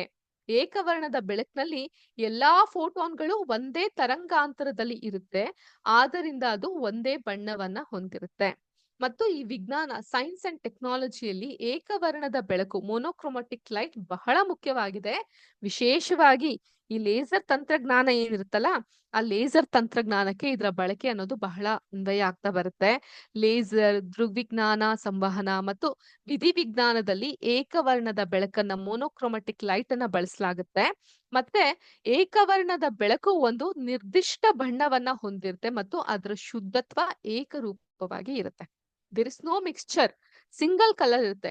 ಒಟ್ಟಾರೆಯಲ್ಲಿ ಏಕವರ್ಣದ ಬೆಳಕು ವಿಜ್ಞಾನ ಮತ್ತು ತಂತ್ರಜ್ಞಾನದಲ್ಲಿ ಒಂದು ಪ್ರಮುಖ ಪರಿಕಲ್ಪನೆ ಆಗಿದೆ. ವಿಶೇಷವಾಗಿ ಬೆಳಕು ಮತ್ತು ಬಣ್ಣದೊಂದಿಗೆ ಕೆಲಸ ಮಾಡುವಾಗ ಇದರ ಒಂದು ಪ್ರಯೋಗವು ಹೆಚ್ಚಾಗಿರುತ್ತೆ. ಸೊ ಅದನ್ನ ನಾವು ಈ ಮೂಲಕ ತಿಳ್ಕೊಳ್ಳುವಂತಹ ಪ್ರಯತ್ನವನ್ನ ಮಾಡಿದ್ವಿ.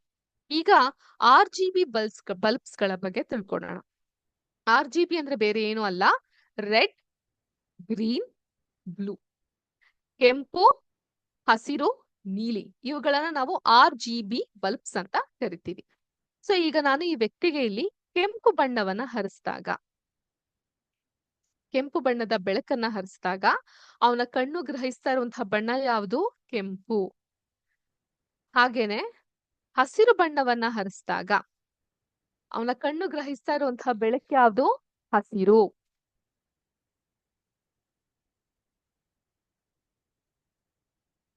ನೀಲಿಯ ಬಣ್ಣವನ್ನ ಹರಿಸಿದಾಗ ಅವನ ಕಣ್ಣು ಗ್ರಹಿಸ್ತಾ ಇರುವಂತಹ ಬಣ್ಣ ಯಾವುದು?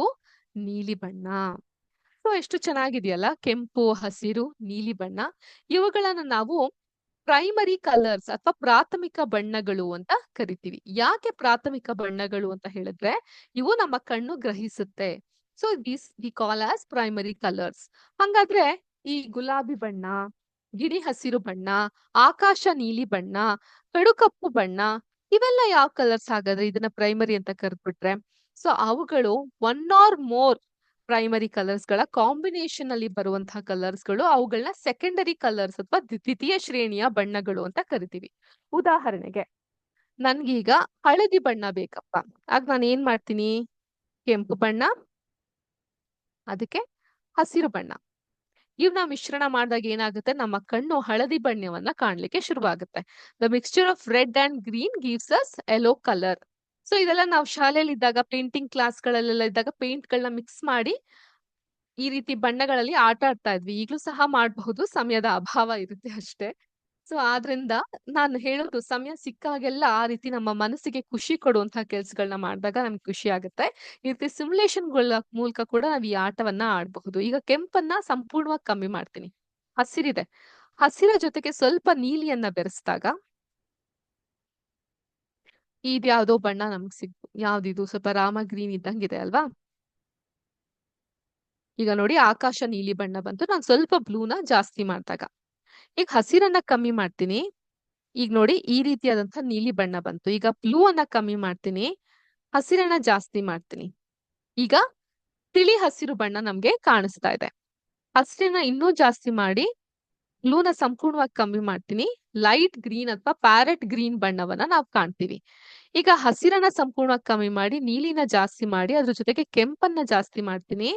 ಈಗ ನಮ್ಗೆ ತಿಳಿ ಗುಲಾಬಿ ಬಣ್ಣ, ಪಿಂಕ್ ಕಲರ್ ಕಾಣಿಸ್ತಾ ಇದೆ. ಸೊ ಈ ರೀತಿಯಾಗಿ ಮಕ್ಕಳಿಗೆ ನಾವು ಆಟವನ್ನ ಆಡಿಸ್ತಾ ಹೋಗ್ಬಹುದು. ಅವ್ರಿಗೆ ತುಂಬಾ ಎಫೆಕ್ಟಿವ್ ಆಗಿ ಕಲರ್ ಕಾಂಬಿನೇಷನ್ಗಳು ನಮ್ಮ ಕಣ್ಣುಗಳು ಹೇಗೆ ಸೆರೆ ಹಿಡಿಯುತ್ತೆ ಅನ್ನೋದು ಅವ್ರಿಗೆ ಗೊತ್ತಾಗ್ತಾ ಹೋಗುತ್ತೆ.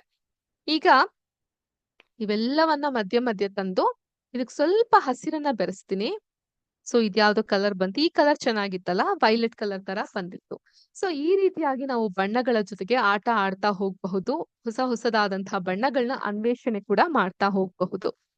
ಸೊ ಈಗ ನಾ ಆಗ್ಲೇ ಹೇಳ್ದಂಗೆ, once again let us go back to our song.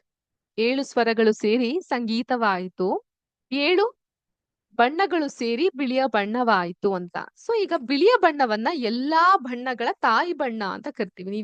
ನೀವ್ ಸ್ಕೂಲಲ್ಲಿ ಆ ರೈನ್ಬೋ ಚಾರ್ಟ್ ಇದ್ರೆ ಅದನ್ನ ಜೋರಾಗಿ ತಿರ್ಗಿಸಿದ್ರು ಕೂಡ ಬಿಳಿಯ ಬಣ್ಣ ಸಿಗುತ್ತೆ.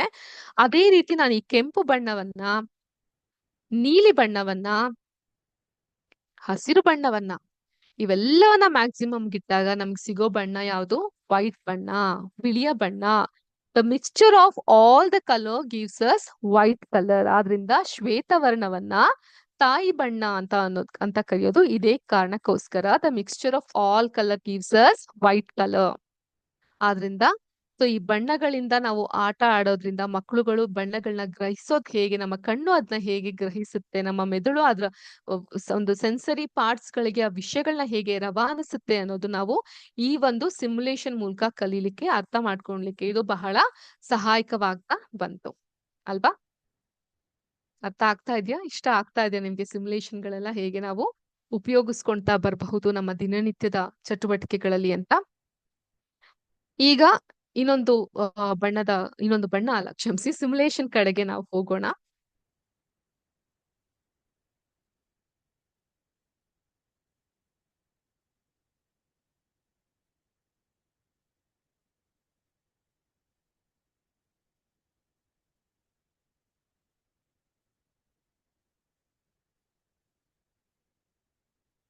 ಮತ್ತೊಂದು ಆಟ, ಇವೆಲ್ಲ ಆಟ ಇದೊಂದು ನಾವೆಲ್ಲ ಶಾಲೆಯಲ್ಲಿದ್ದಾಗ ಅಥವಾ ಶಾಲೆಯಲ್ಲಿ ಸಮಾರಂಭಗಳಿದ್ದಾಗ ಈ ಆಟಗಳನ್ನ ಆಡ್ತಾ ಇದ್ವಿ.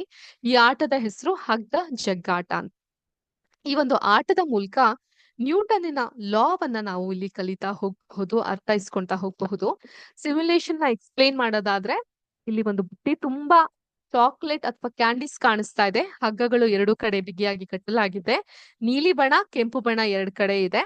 ಸೊ ಇಲ್ಲಿ ನೀವು ಸಮ್ ಆಫ್ ಫೋರ್ಸಸ್ ನ ಸೆಲೆಕ್ಟ್ ಮಾಡಬಹುದು, ಸ್ಪೀಡ್ ಅನ್ನ ಕೂಡ ಸೆಲೆಕ್ಟ್ ಮಾಡಬಹುದು, ಅದೇ ರೀತಿಯಾಗಿ ವ್ಯಾಲ್ಯೂಸ್ ಅನ್ನ ಕೂಡ ಸೆಲೆಕ್ಟ್ ಮಾಡಬಹುದು. ಇವುಗಳನ್ನೆಲ್ಲ ಸೆಲೆಕ್ಟ್ ಮಾಡಿ ಇನ್ನೇನು ಆಟ ಆಡ್ಲಿಕ್ಕೆ ಶುರು ಮಾಡಬಹುದು.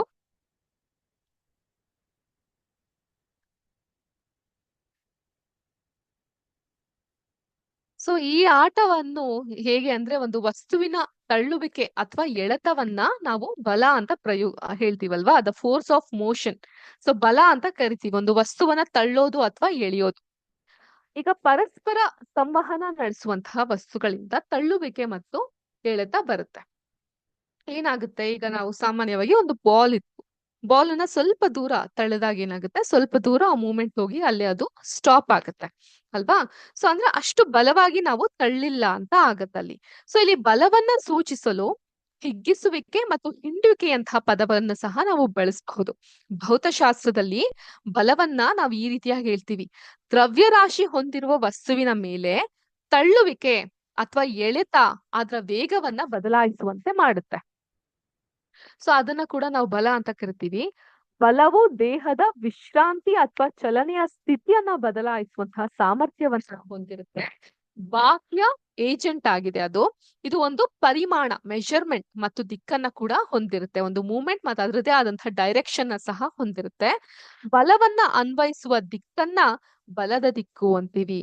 ಮತ್ತು ಬಲದ ಅನ್ವಯವು ಬಲವನ್ನ ಅನ್ವಯಿಸುವಂತಹ ಬಿಂದುವಾಗಿರುತ್ತೆ. ಈ ಒಂದು ಬಲವನ್ನ ಸ್ಟ್ರಿಂಗ್ ಬ್ಯಾಲೆನ್ಸ್ ಬಳಸಿ ಅಳೆಯಬಹುದು. ಅದನ್ನ SI ಘಟಕ ಅಥವಾ ನ್ಯೂಟನ್ ಇಂದ ನಾವು ಪಡ್ಕೊಂಡಂತದ್ದು. ಈ ಬಲಗಳಲ್ಲಿ ಸಂತುಲಿತ ಬಲ, ಅಸಂತುಲಿತ ಬಲ ಅಂತ ಇದೆ. Balanced force and unbalanced force ಅಂತ. ಅರ್ಥ ಆಯ್ತಾ? ಎರಡೂ ಬದಿ ಒಂದೇ ರೀತಿಯಾದಂತಹ ಶಕ್ತಿಯ ಪ್ರಯೋಗವನ್ನ ಮಾಡಿದಾಗ ಅದು ಸಂತುಲಿತ ಬಲ ಆಗುತ್ತೆ. ಮಕ್ಕಳುಗಳಿಗೆ ನಿಮ್ಗೆ 9ನೇ ಕ್ಲಾಸ್ ಅಲ್ಲಿ ಬಲ ಮತ್ತು ಶಕ್ತಿ ಅಂತ ಒಂದು ಪಾಠ ಏನೋ ಇದೆ, ಫೋರ್ಸ್ ಅಂಡ್ ಮೋಷನ್ ಅಂತ, ಬಲ ಮತ್ತು ಚಲನೆ ಅಂತ ಒಂದು ಪಾಠ ಇದೆ. ಕ್ಷಮಿಸಿ, ಬಲ ಮತ್ತು ಚಲನೆ ಅಂತ ಒಂದು ಪಾಠ ಇದೆ. ಆ ಪಾಠದಲ್ಲಿ ಒಂದು ಚಟುವಟಿಕೆ ಇರುತ್ತೆ. ಒಂದು ಬಾಕ್ಸ್ ಅನ್ನ ಇಟ್ಟಿದ್ದಾರೆ, ಎರಡೂ ಕಡೆಯಿಂದ ಅದನ್ನ ತಳ್ಳುವಂತಹ ಪ್ರಯತ್ನವನ್ನ ಮಾಡ್ತಾರೆ. ಸೊ ಎರಡೂ ಕಡೆ ಒಂದೇ ಬಲವನ್ನ ಉಪಯೋಗಿಸಿದಾಗ ಅದು ಏನು ಜರುಗಲ್ಲ. ಆದ್ರೆ ಅಸಂತುಲಿತ, ಅನ್ಬ್ಯಾಲೆನ್ಸ್ಡ್ ವೇಟ್ ಇದ್ದಾಗ ಯಾವ ಕಡೆ ಬಲ ಹೆಚ್ಚಿರ್ತೋ ಆ ಕಡೆ ಅದು ಮೂವ್ ಆಗ್ತಾ ಹೋಗುತ್ತೆ. ಅದನ್ನೇ ನಾವು ಹೇಳ್ತೀವಿ, when the resultant force acting on a body is not equal to zero. ಅದ್ ಝೀರೋ ಇಲ್ಲದೆ ಇದ್ದಾಗ the forces acting on the body are known as unbalanced force. So unbalanced force ಆದಾಗ ಯಾವ ಕಡೆ ಶಕ್ತಿ ಜಾಸ್ತಿ ಇರುತ್ತೋ ಆ ಕಡೆ ವಾಲ್ತೀವಲ್ವಾ. ಸೊ ಇದನ್ನ ನಾವು ಮಕ್ಕಳಿಗೆ ಈ ಸಿಮ್ಯುಲೇಷನ್ ಮೂಲಕ ಎಕ್ಸ್ಪ್ಲೇನ್ ಮಾಡ್ತಾ ಹೋಗಬಹುದು. ಹೀಗೆ ನಾನಿಲ್ಲಿ ನೀಲಿ ಬಣ್ಣದ ಒಬ್ಬ ವ್ಯಕ್ತಿಯನ್ನ, ಕೆಂಪು ಬಣ್ಣದ ಒಬ್ಬ ವ್ಯಕ್ತಿಯನ್ನ ಇಲ್ಲಿ ತಂದು ನಿಲ್ಲಿಸ್ತೀನಿ. ಎರಡೂ ಕಡೆ ಫೋರ್ಸ್, ಬಲ ಎಷ್ಟಿದೆ? 50-50 ಇದೆ. ಸೊ ನಾನು ಹೋಗಿ ಅಂತ ಹೇಳ್ತೀನಿ. ಎರಡೂ ಕಡೆ ಎಳಿಲಿಕ್ಕೆ ಶುರು ಮಾಡ್ತಾರೆ. ಆದ್ರೆ ಗಾಡಿ ಒಂದು ಚೂರು ಮೂವ್ ಆಗಕ್ ಶುರು ಆಗಲ್ಲ. ಅಲ್ಲೇ ಸ್ಟಕ್ ಆಗಿ ನಿಂತ್ಬಿಟ್ಟಿದೆ. ಯಾಕಂದ್ರೆ ಬಲ ಏನು, ಸಮ್ ಆಫ್ ಫೋರ್ಸಸ್ ಏನಿದೆ? ಝೀರೋ ಇದೆ. ಆದ್ರೆ ನಾನು ಇನ್ನೊಬ್ಬ ವ್ಯಕ್ತಿಯನ್ನ ಇಲ್ಲಿ ಸೇರಿಸಿದಾಗ ಏನಾಗುತ್ತೆ, ಇಲ್ಲಿ 100 ಆಗಿದೆ, ಸಮ್ ಆಫ್ ಫೋರ್ಸಸ್ 50 ಇದೆ. ಸೊ ನಾವ್ ಏನಂತ ಅರ್ಥ ಮಾಡ್ಕೊಬೇಕು, when the resultant force acting on a body is not equal to zero. ಅದ್ ಝೀರೋ ಆಗದೆ ಇದ್ದಾಗ the forces acting on the body it's called as unbalanced force. ಅದರಿಂದ ಏನಾಗ್ತಾ ಇದೆ, ಮೂವ್ಮೆಂಟ್ ಆಗ್ತಾ ಇದೆ. ಕೆಂಪು ಬಣ್ಣದವರು ವಿನ್ ಆದ್ರು, ರೆಡ್ ಫೋರ್ಸ್ ವಿನ್ ಆಯ್ತು. ಸೊ ಇದೇ ಒಂದು ಪ್ರಯತ್ನದಲ್ಲಿ ಇವ್ರಿಬ್ರು ತಂದು ನಿಲ್ಸ್ತೀನಿ, 100 ಸಮ ಮಾಡಿ ಇಡ್ತೀನಿ, ಮತ್ತೆ ಹೋಗಿ ಅಂತ ಹೇಳ್ತೀನಿ. ಹಗ್ಗ ಜಗ್ಗಾಟ ಅಲ್ಲೇ ನಿಂತು ಹೋಗಿದೆ. ಯಾಕಂದ್ರೆ ಎರಡೂ ಕಡೆ ಇರುವಂತಹ ಬಲ ಯಾವುದು?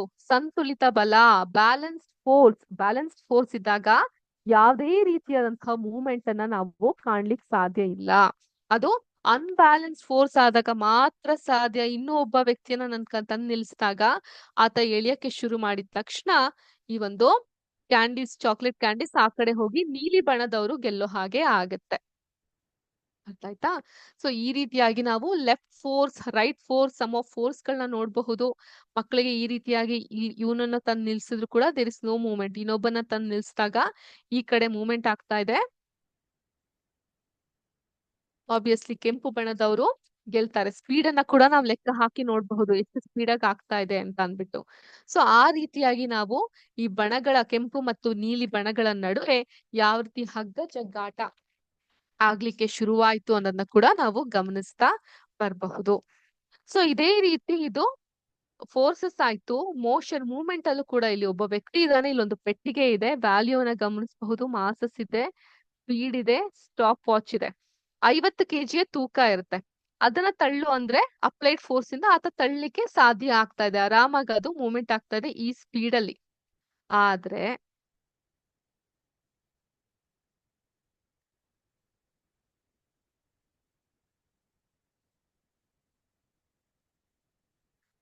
ಇದ್ರ ಮೇಲೆ 200 kg ಭಾರವನ್ನ ಹಾಕ್ದಾಗ ನಾನು ಏನಾಗುತ್ತೆ, ಈತನ ತಳ್ಳು ಅಂದ್ರೆ ಆಗ್ತಾ ಇದೆಯಾ, ಎಷ್ಟು ಶಕ್ತಿ ಬಿಟ್ರು ಕೂಡ ಸ್ಪೀಡ್ ನೀವು ನೋಡಬಹುದು ಎಷ್ಟು ನಿಧಾನ ಗತಿಯಲ್ಲಿ ಸಾಕ್ತಾ ಇದೆ ಅಂತ ಅಂದ್ಬಿಟ್ಟು, ಆಗೋದಿಲ್ಲ ಆತನಿಗೆ ತಳ್ಳಿಕ್ಕೆ.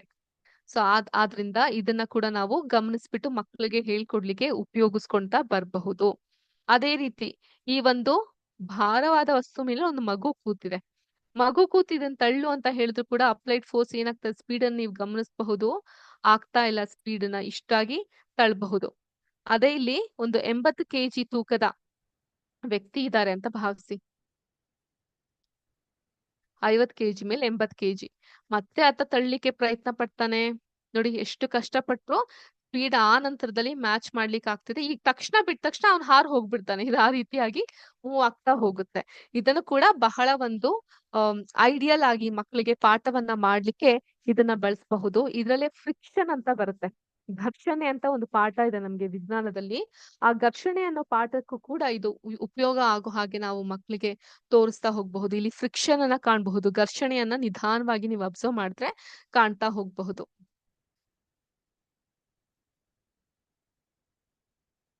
ನೋಡಿ, ಘರ್ಷಣೆ ಇದ್ದಾಗ ಬಹಳ ಕಷ್ಟ ಆಗುತ್ತೆ. ಫ್ರಿಕ್ಷನ್ ಫೋರ್ಸ್ ಬೇರೆ ಇದೆ, ಅಪ್ಲೈಡ್ ಫೋರ್ಸ್ ಬೇರೆ ಇದೆ. ಸೊ ಸ್ಪೀಡ್ ಆಗಿ ಮೂವ್ಮೆಂಟ್ ಆಗೋದು ಬಹಳ ಕಷ್ಟ ಆಗ್ತಾ ಬರುತ್ತೆ. ಸೊ ಇದಕ್ಕೆ ನಮ್ಗೊಂದು ಒಳ್ಳೆ ಎಕ್ಸಾಂಪಲ್ ಇತ್ತು ನಮ್ಮ ಒಂದು ಈ ಕ್ಯಾರಂ ಬೋರ್ಡ್ ಅಲ್ಲಿ ಕ್ಯಾರಂ ಆಟಿರ್ತೀವಿ, ಆ ಒಂದು ಘರ್ಷಣೆನ ಉಂಟು ಆಗೋದ್ರಿಂದ ಸರಿಯಾಗಿ ಆ ಪಾಯಿಂಟ್ಸ್ ಗಳು ಮೂವ್ ಆಗಲ್ಲ ಅಂತ ಅದಕ್ಕೊಂದು ಪೌಡರ್ ಗಳನ್ನ ನಾವು ಬಳಸ್ತೀವಿ. ಸೊ ಅದು ಯಾಕೆ ಬಳಸ್ತೀವಿ ಅನ್ನೋದು ಕೂಡ ಮಕ್ಕಳಿಗೆ ಎಕ್ಸ್ಪ್ಲೇನ್ ಮಾಡಬಹುದು. ಆತರ ನೈಜವಾದಂತಹ ಎಕ್ಸಾಂಪಲ್ ಜೊತೆಗೆ ಆನ್ಲೈನ್ ಅಲ್ಲಿ ಸಿಗುವಂತಹ ಈ ಸಿಮ್ಯುಲೇಷನ್ ಗಳ ಮೂಲಕ ಕೂಡ ಮಕ್ಕಳಿಗೆ ಪಾಠವನ್ನ ಎಕ್ಸ್ಪ್ಲೇನ್ ಮಾಡ್ತಾ ಹೋದಾಗ ಅದು ತುಂಬಾ ಈಸಿಯಾಗಿ ಅವ್ರಿಗೆ ಮನದಟ್ಟಾಗ್ತಾ ಬರುತ್ತೆ. ಇದೇ ತರ ನಮ್ಗೆ ಪ್ಯಾಸ್ಕಲ್ಸ್ ಲಾ ಅಂತ ಇದೆ, ಅದನ್ನ ಎಕ್ಸ್ಪ್ಲೇನ್ ಮಾಡಬಹುದು. ಅಂಡರ್ ಪ್ರೆಷರ್ ಇದ್ದಾಗ, ನೀರಿನ ಮೇಲೆ ಪ್ರೆಷರ್ ಇದ್ದಾಗ ಆ ಒಂದು ಪ್ರೆಷರ್ ನ ಹೇಗೆ ಅಳಿತೀವಿ ಅಂತ, ನೇಚರ್ ಆಫ್ ಫೋರ್ಸಸ್ ಗಳನ್ನ ಎಕ್ಸ್ಪ್ಲೇನ್ ಮಾಡಬಹುದು. ಸ್ಟೇಟ್ ಆಫ್ ಮ್ಯಾಟರ್ಸ್ ಗಳನ್ನ, ಘನ, ದ್ರವ ಹಾಗೂ ಅನಿಲದ ರೂಪಗಳನ್ನ ಕೂಡ ನಾವು ಎಕ್ಸ್ಪ್ಲೇನ್ ಮಾಡ್ತಾ ಹೋಗಬಹುದು ಸಿಮ್ಯುಲೇಷನ್ಸ್ ಗಳ ಸಹಾಯದಿಂದ.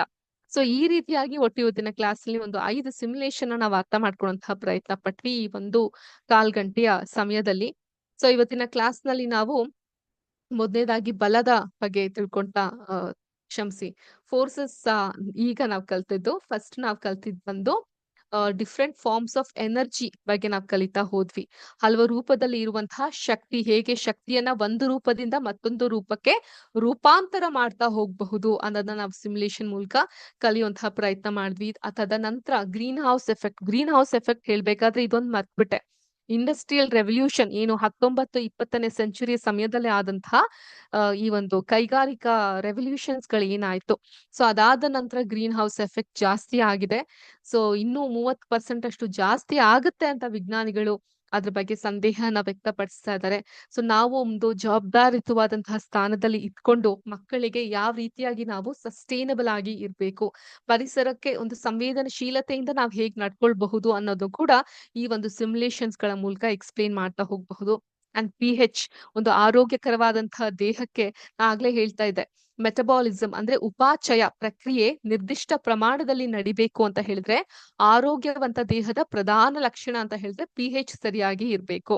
ಅದಕ್ಕೆ ವೈದ್ಯರು ನಾಡಿಮಿಡಿತ, ಉಷ್ಣತೆ, ರಕ್ತದೊತ್ತಡ, ರಕ್ತ ಅಥವಾ ಮೂತ್ರಗಳಲ್ಲಿ ಸಕ್ಕರೆ ಅಂಶಗಳು ಇರುತ್ತಾ ಅಂತ ಪರಿಶೀಲಿಸ್ತಾರೆ.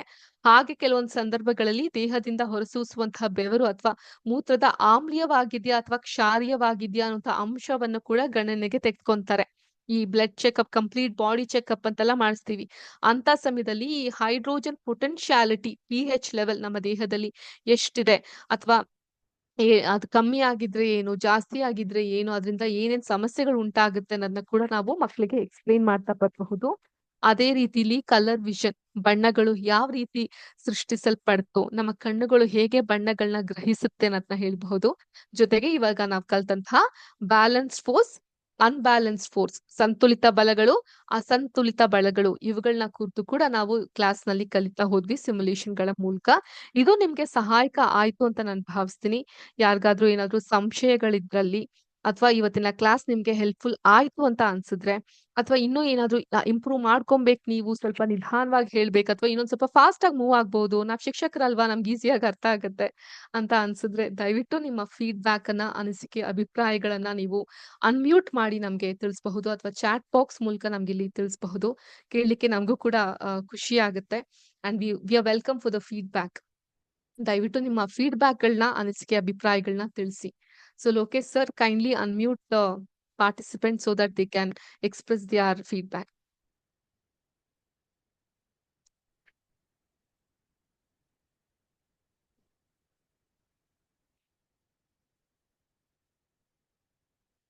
ಯಾರಿಗೂ ಇಲ್ವಾ ಏನು ಹೇಳಲಿಕ್ಕೆ? ಅಥವಾ ಸಾಕಾಯ್ತಾ ಕೇಳಿ ಕೇಳಿ?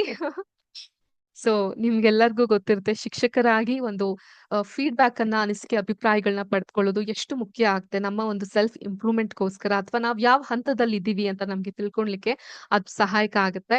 So I request again, if there is any feedback, ಏನಾದ್ರೂ ಒಂದು ಅಭಿಪ್ರಾಯಗಳಿದ್ರೆ ದಯವಿಟ್ಟು ಅದನ್ನ ಚಾಟ್ ಬಾಕ್ಸ್ ಅಲ್ಲಿ ಅಥವಾ ನೀವು ಅನ್ಮ್ಯೂಟ್ ಮಾಡಿ ಕೂಡ ಹೇಳ್ಬಹುದು. Okay, the class was effective ಅಂತ ಹೇಳ್ತಿದ್ದೀರಾ. Thank you so much.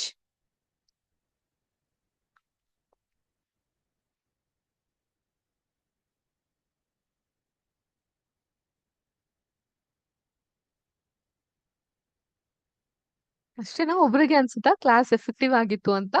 Is there any improvements required? Please let us know. Thank you Sridevi ma'am, Ramesh sir, Manjunath sir. Thank you sir, very worth watching ಅಂತಿದ್ರ. Thank you so much.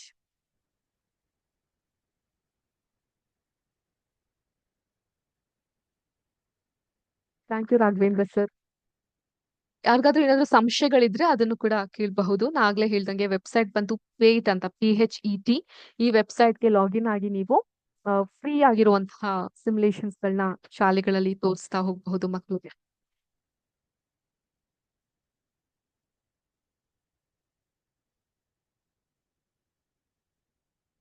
Was very helpful ಅಂತಿದ್ರ. Thank you so much Pushpalatha ma'am, Geetha ma'am.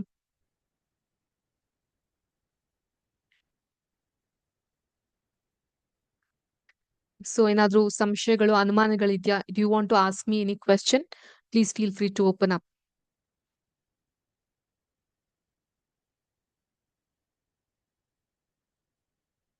Okay, Subrahmanya sir ಕೇಳ್ತಾ ಇದ್ರೆ it could had been little more faster ಅಂತ. Sure sir, will increase our pace. And of course within the limited time we concentrated all type of topic of physics, chemistry. But going forward gravity, electricity, electromagnet ಇದಕ್ಕೆ ಸಂಬಂಧಪಟ್ಟಂತಹ simulation ಕೂಡ ಇದೆ. You can download it, but online ಅಲ್ಲಿ ನಿಮ್ಗೆ ಸಿಗುತ್ತೆ. ಅದನ್ನ ಉಪಯೋಗಿಸ್ಕೊಂತಾ ಬರಬಹುದು. You can go to the online website and go ahead exploring more and more simulation.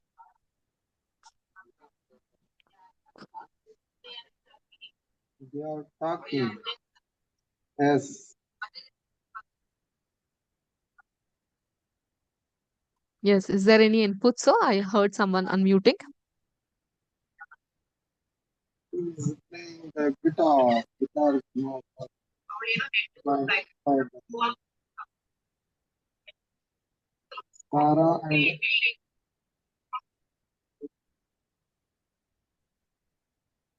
Madam, session was very help valuable. Please conduct in the coming days. Definitely, sir. We'll take this and we'll definitely conduct in the coming days. he is riding a bike. Next boys.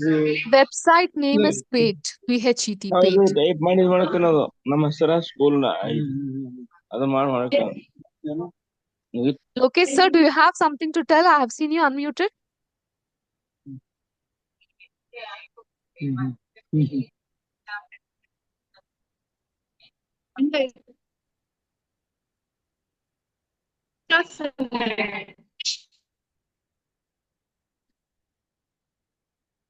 Not like you can turn on your videos. At least we'll take a picture, a group picture. ತೆಕ್ಕೊಳ್ಬಹುದು.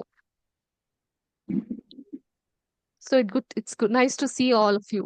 ನೋಡ್ಲಿಕ್ಕೆ ಕೂಡ ಸಾಧ್ಯ ಆಗುತ್ತೆ. So though we can't meet, online ಮೂಲಕ ತಂತ್ರಜ್ಞಾನದ ಸಹಾಯದಿಂದ ಭೇಟಿಯಾಗ್ಲಿಕ್ಕೆ ಸಾಧ್ಯ ಆಗುತ್ತೆ.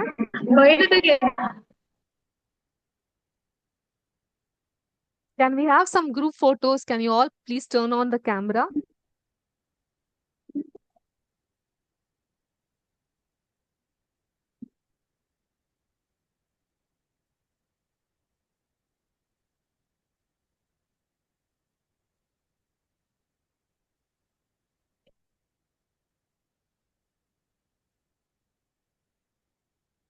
So I'm capturing these moments.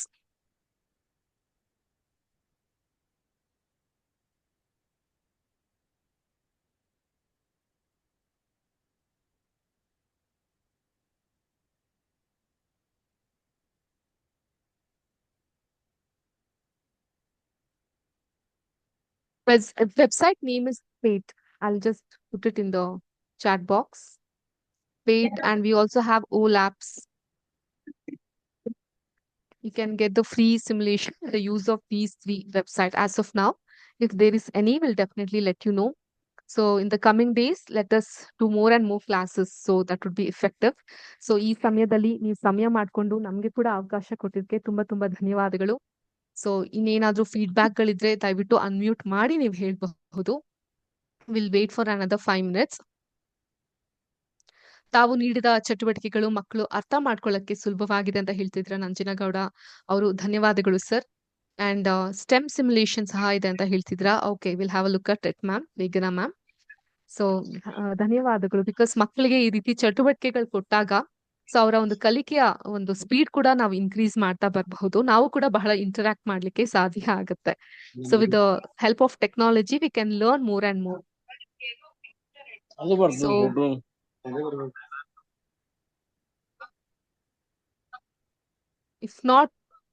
if there is no other feedbacks, I think we are good to wind up.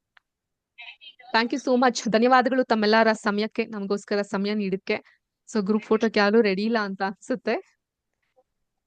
S no okay, anyways thank you so much for the participation. It was a pleasure teaching you all, learning together. Thank you. ನಮಸ್ತೆ.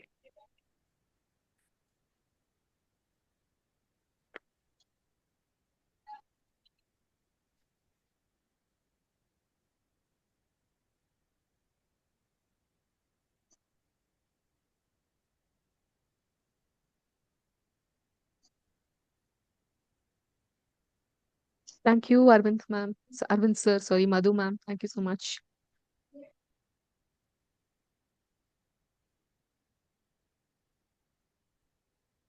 So, can we all turn on the camera on the lighter side? One last request. So ನೀವೆಲ್ಲ ಕ್ಯಾಮ್ರಾನ turn on ಮಾಡಿದ್ರೆ ನನ್ಗೆ ನಿಮ್ನ ನೋಡ್ಲಿಕ್ಕೆ ಸಾಧ್ಯ ಆಗುತ್ತಲ್ವಾ? So it would be a pleasure for us to meet you all. Yes no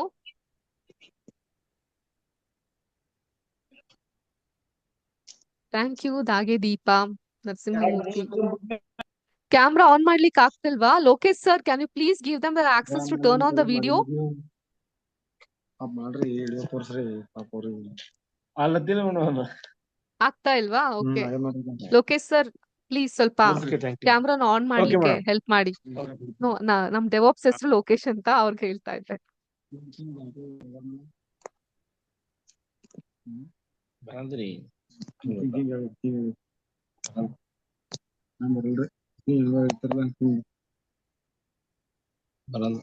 Madam, thank you so much. Thank you, sir. Which school is this? Yeah. Okay, we KRS have turned on Mittur. the camera. I'll just capture a photo right now. Please ಹಾಗೆ ಇರಿ. Yes. We'll take a photo. Okay, madam. TV ಬೇಕಾದ್ರೆ? Yes, thank you so much. ಇನ್ನೊಂದ್ ಚಲೋ ಬಿಡ್ತು.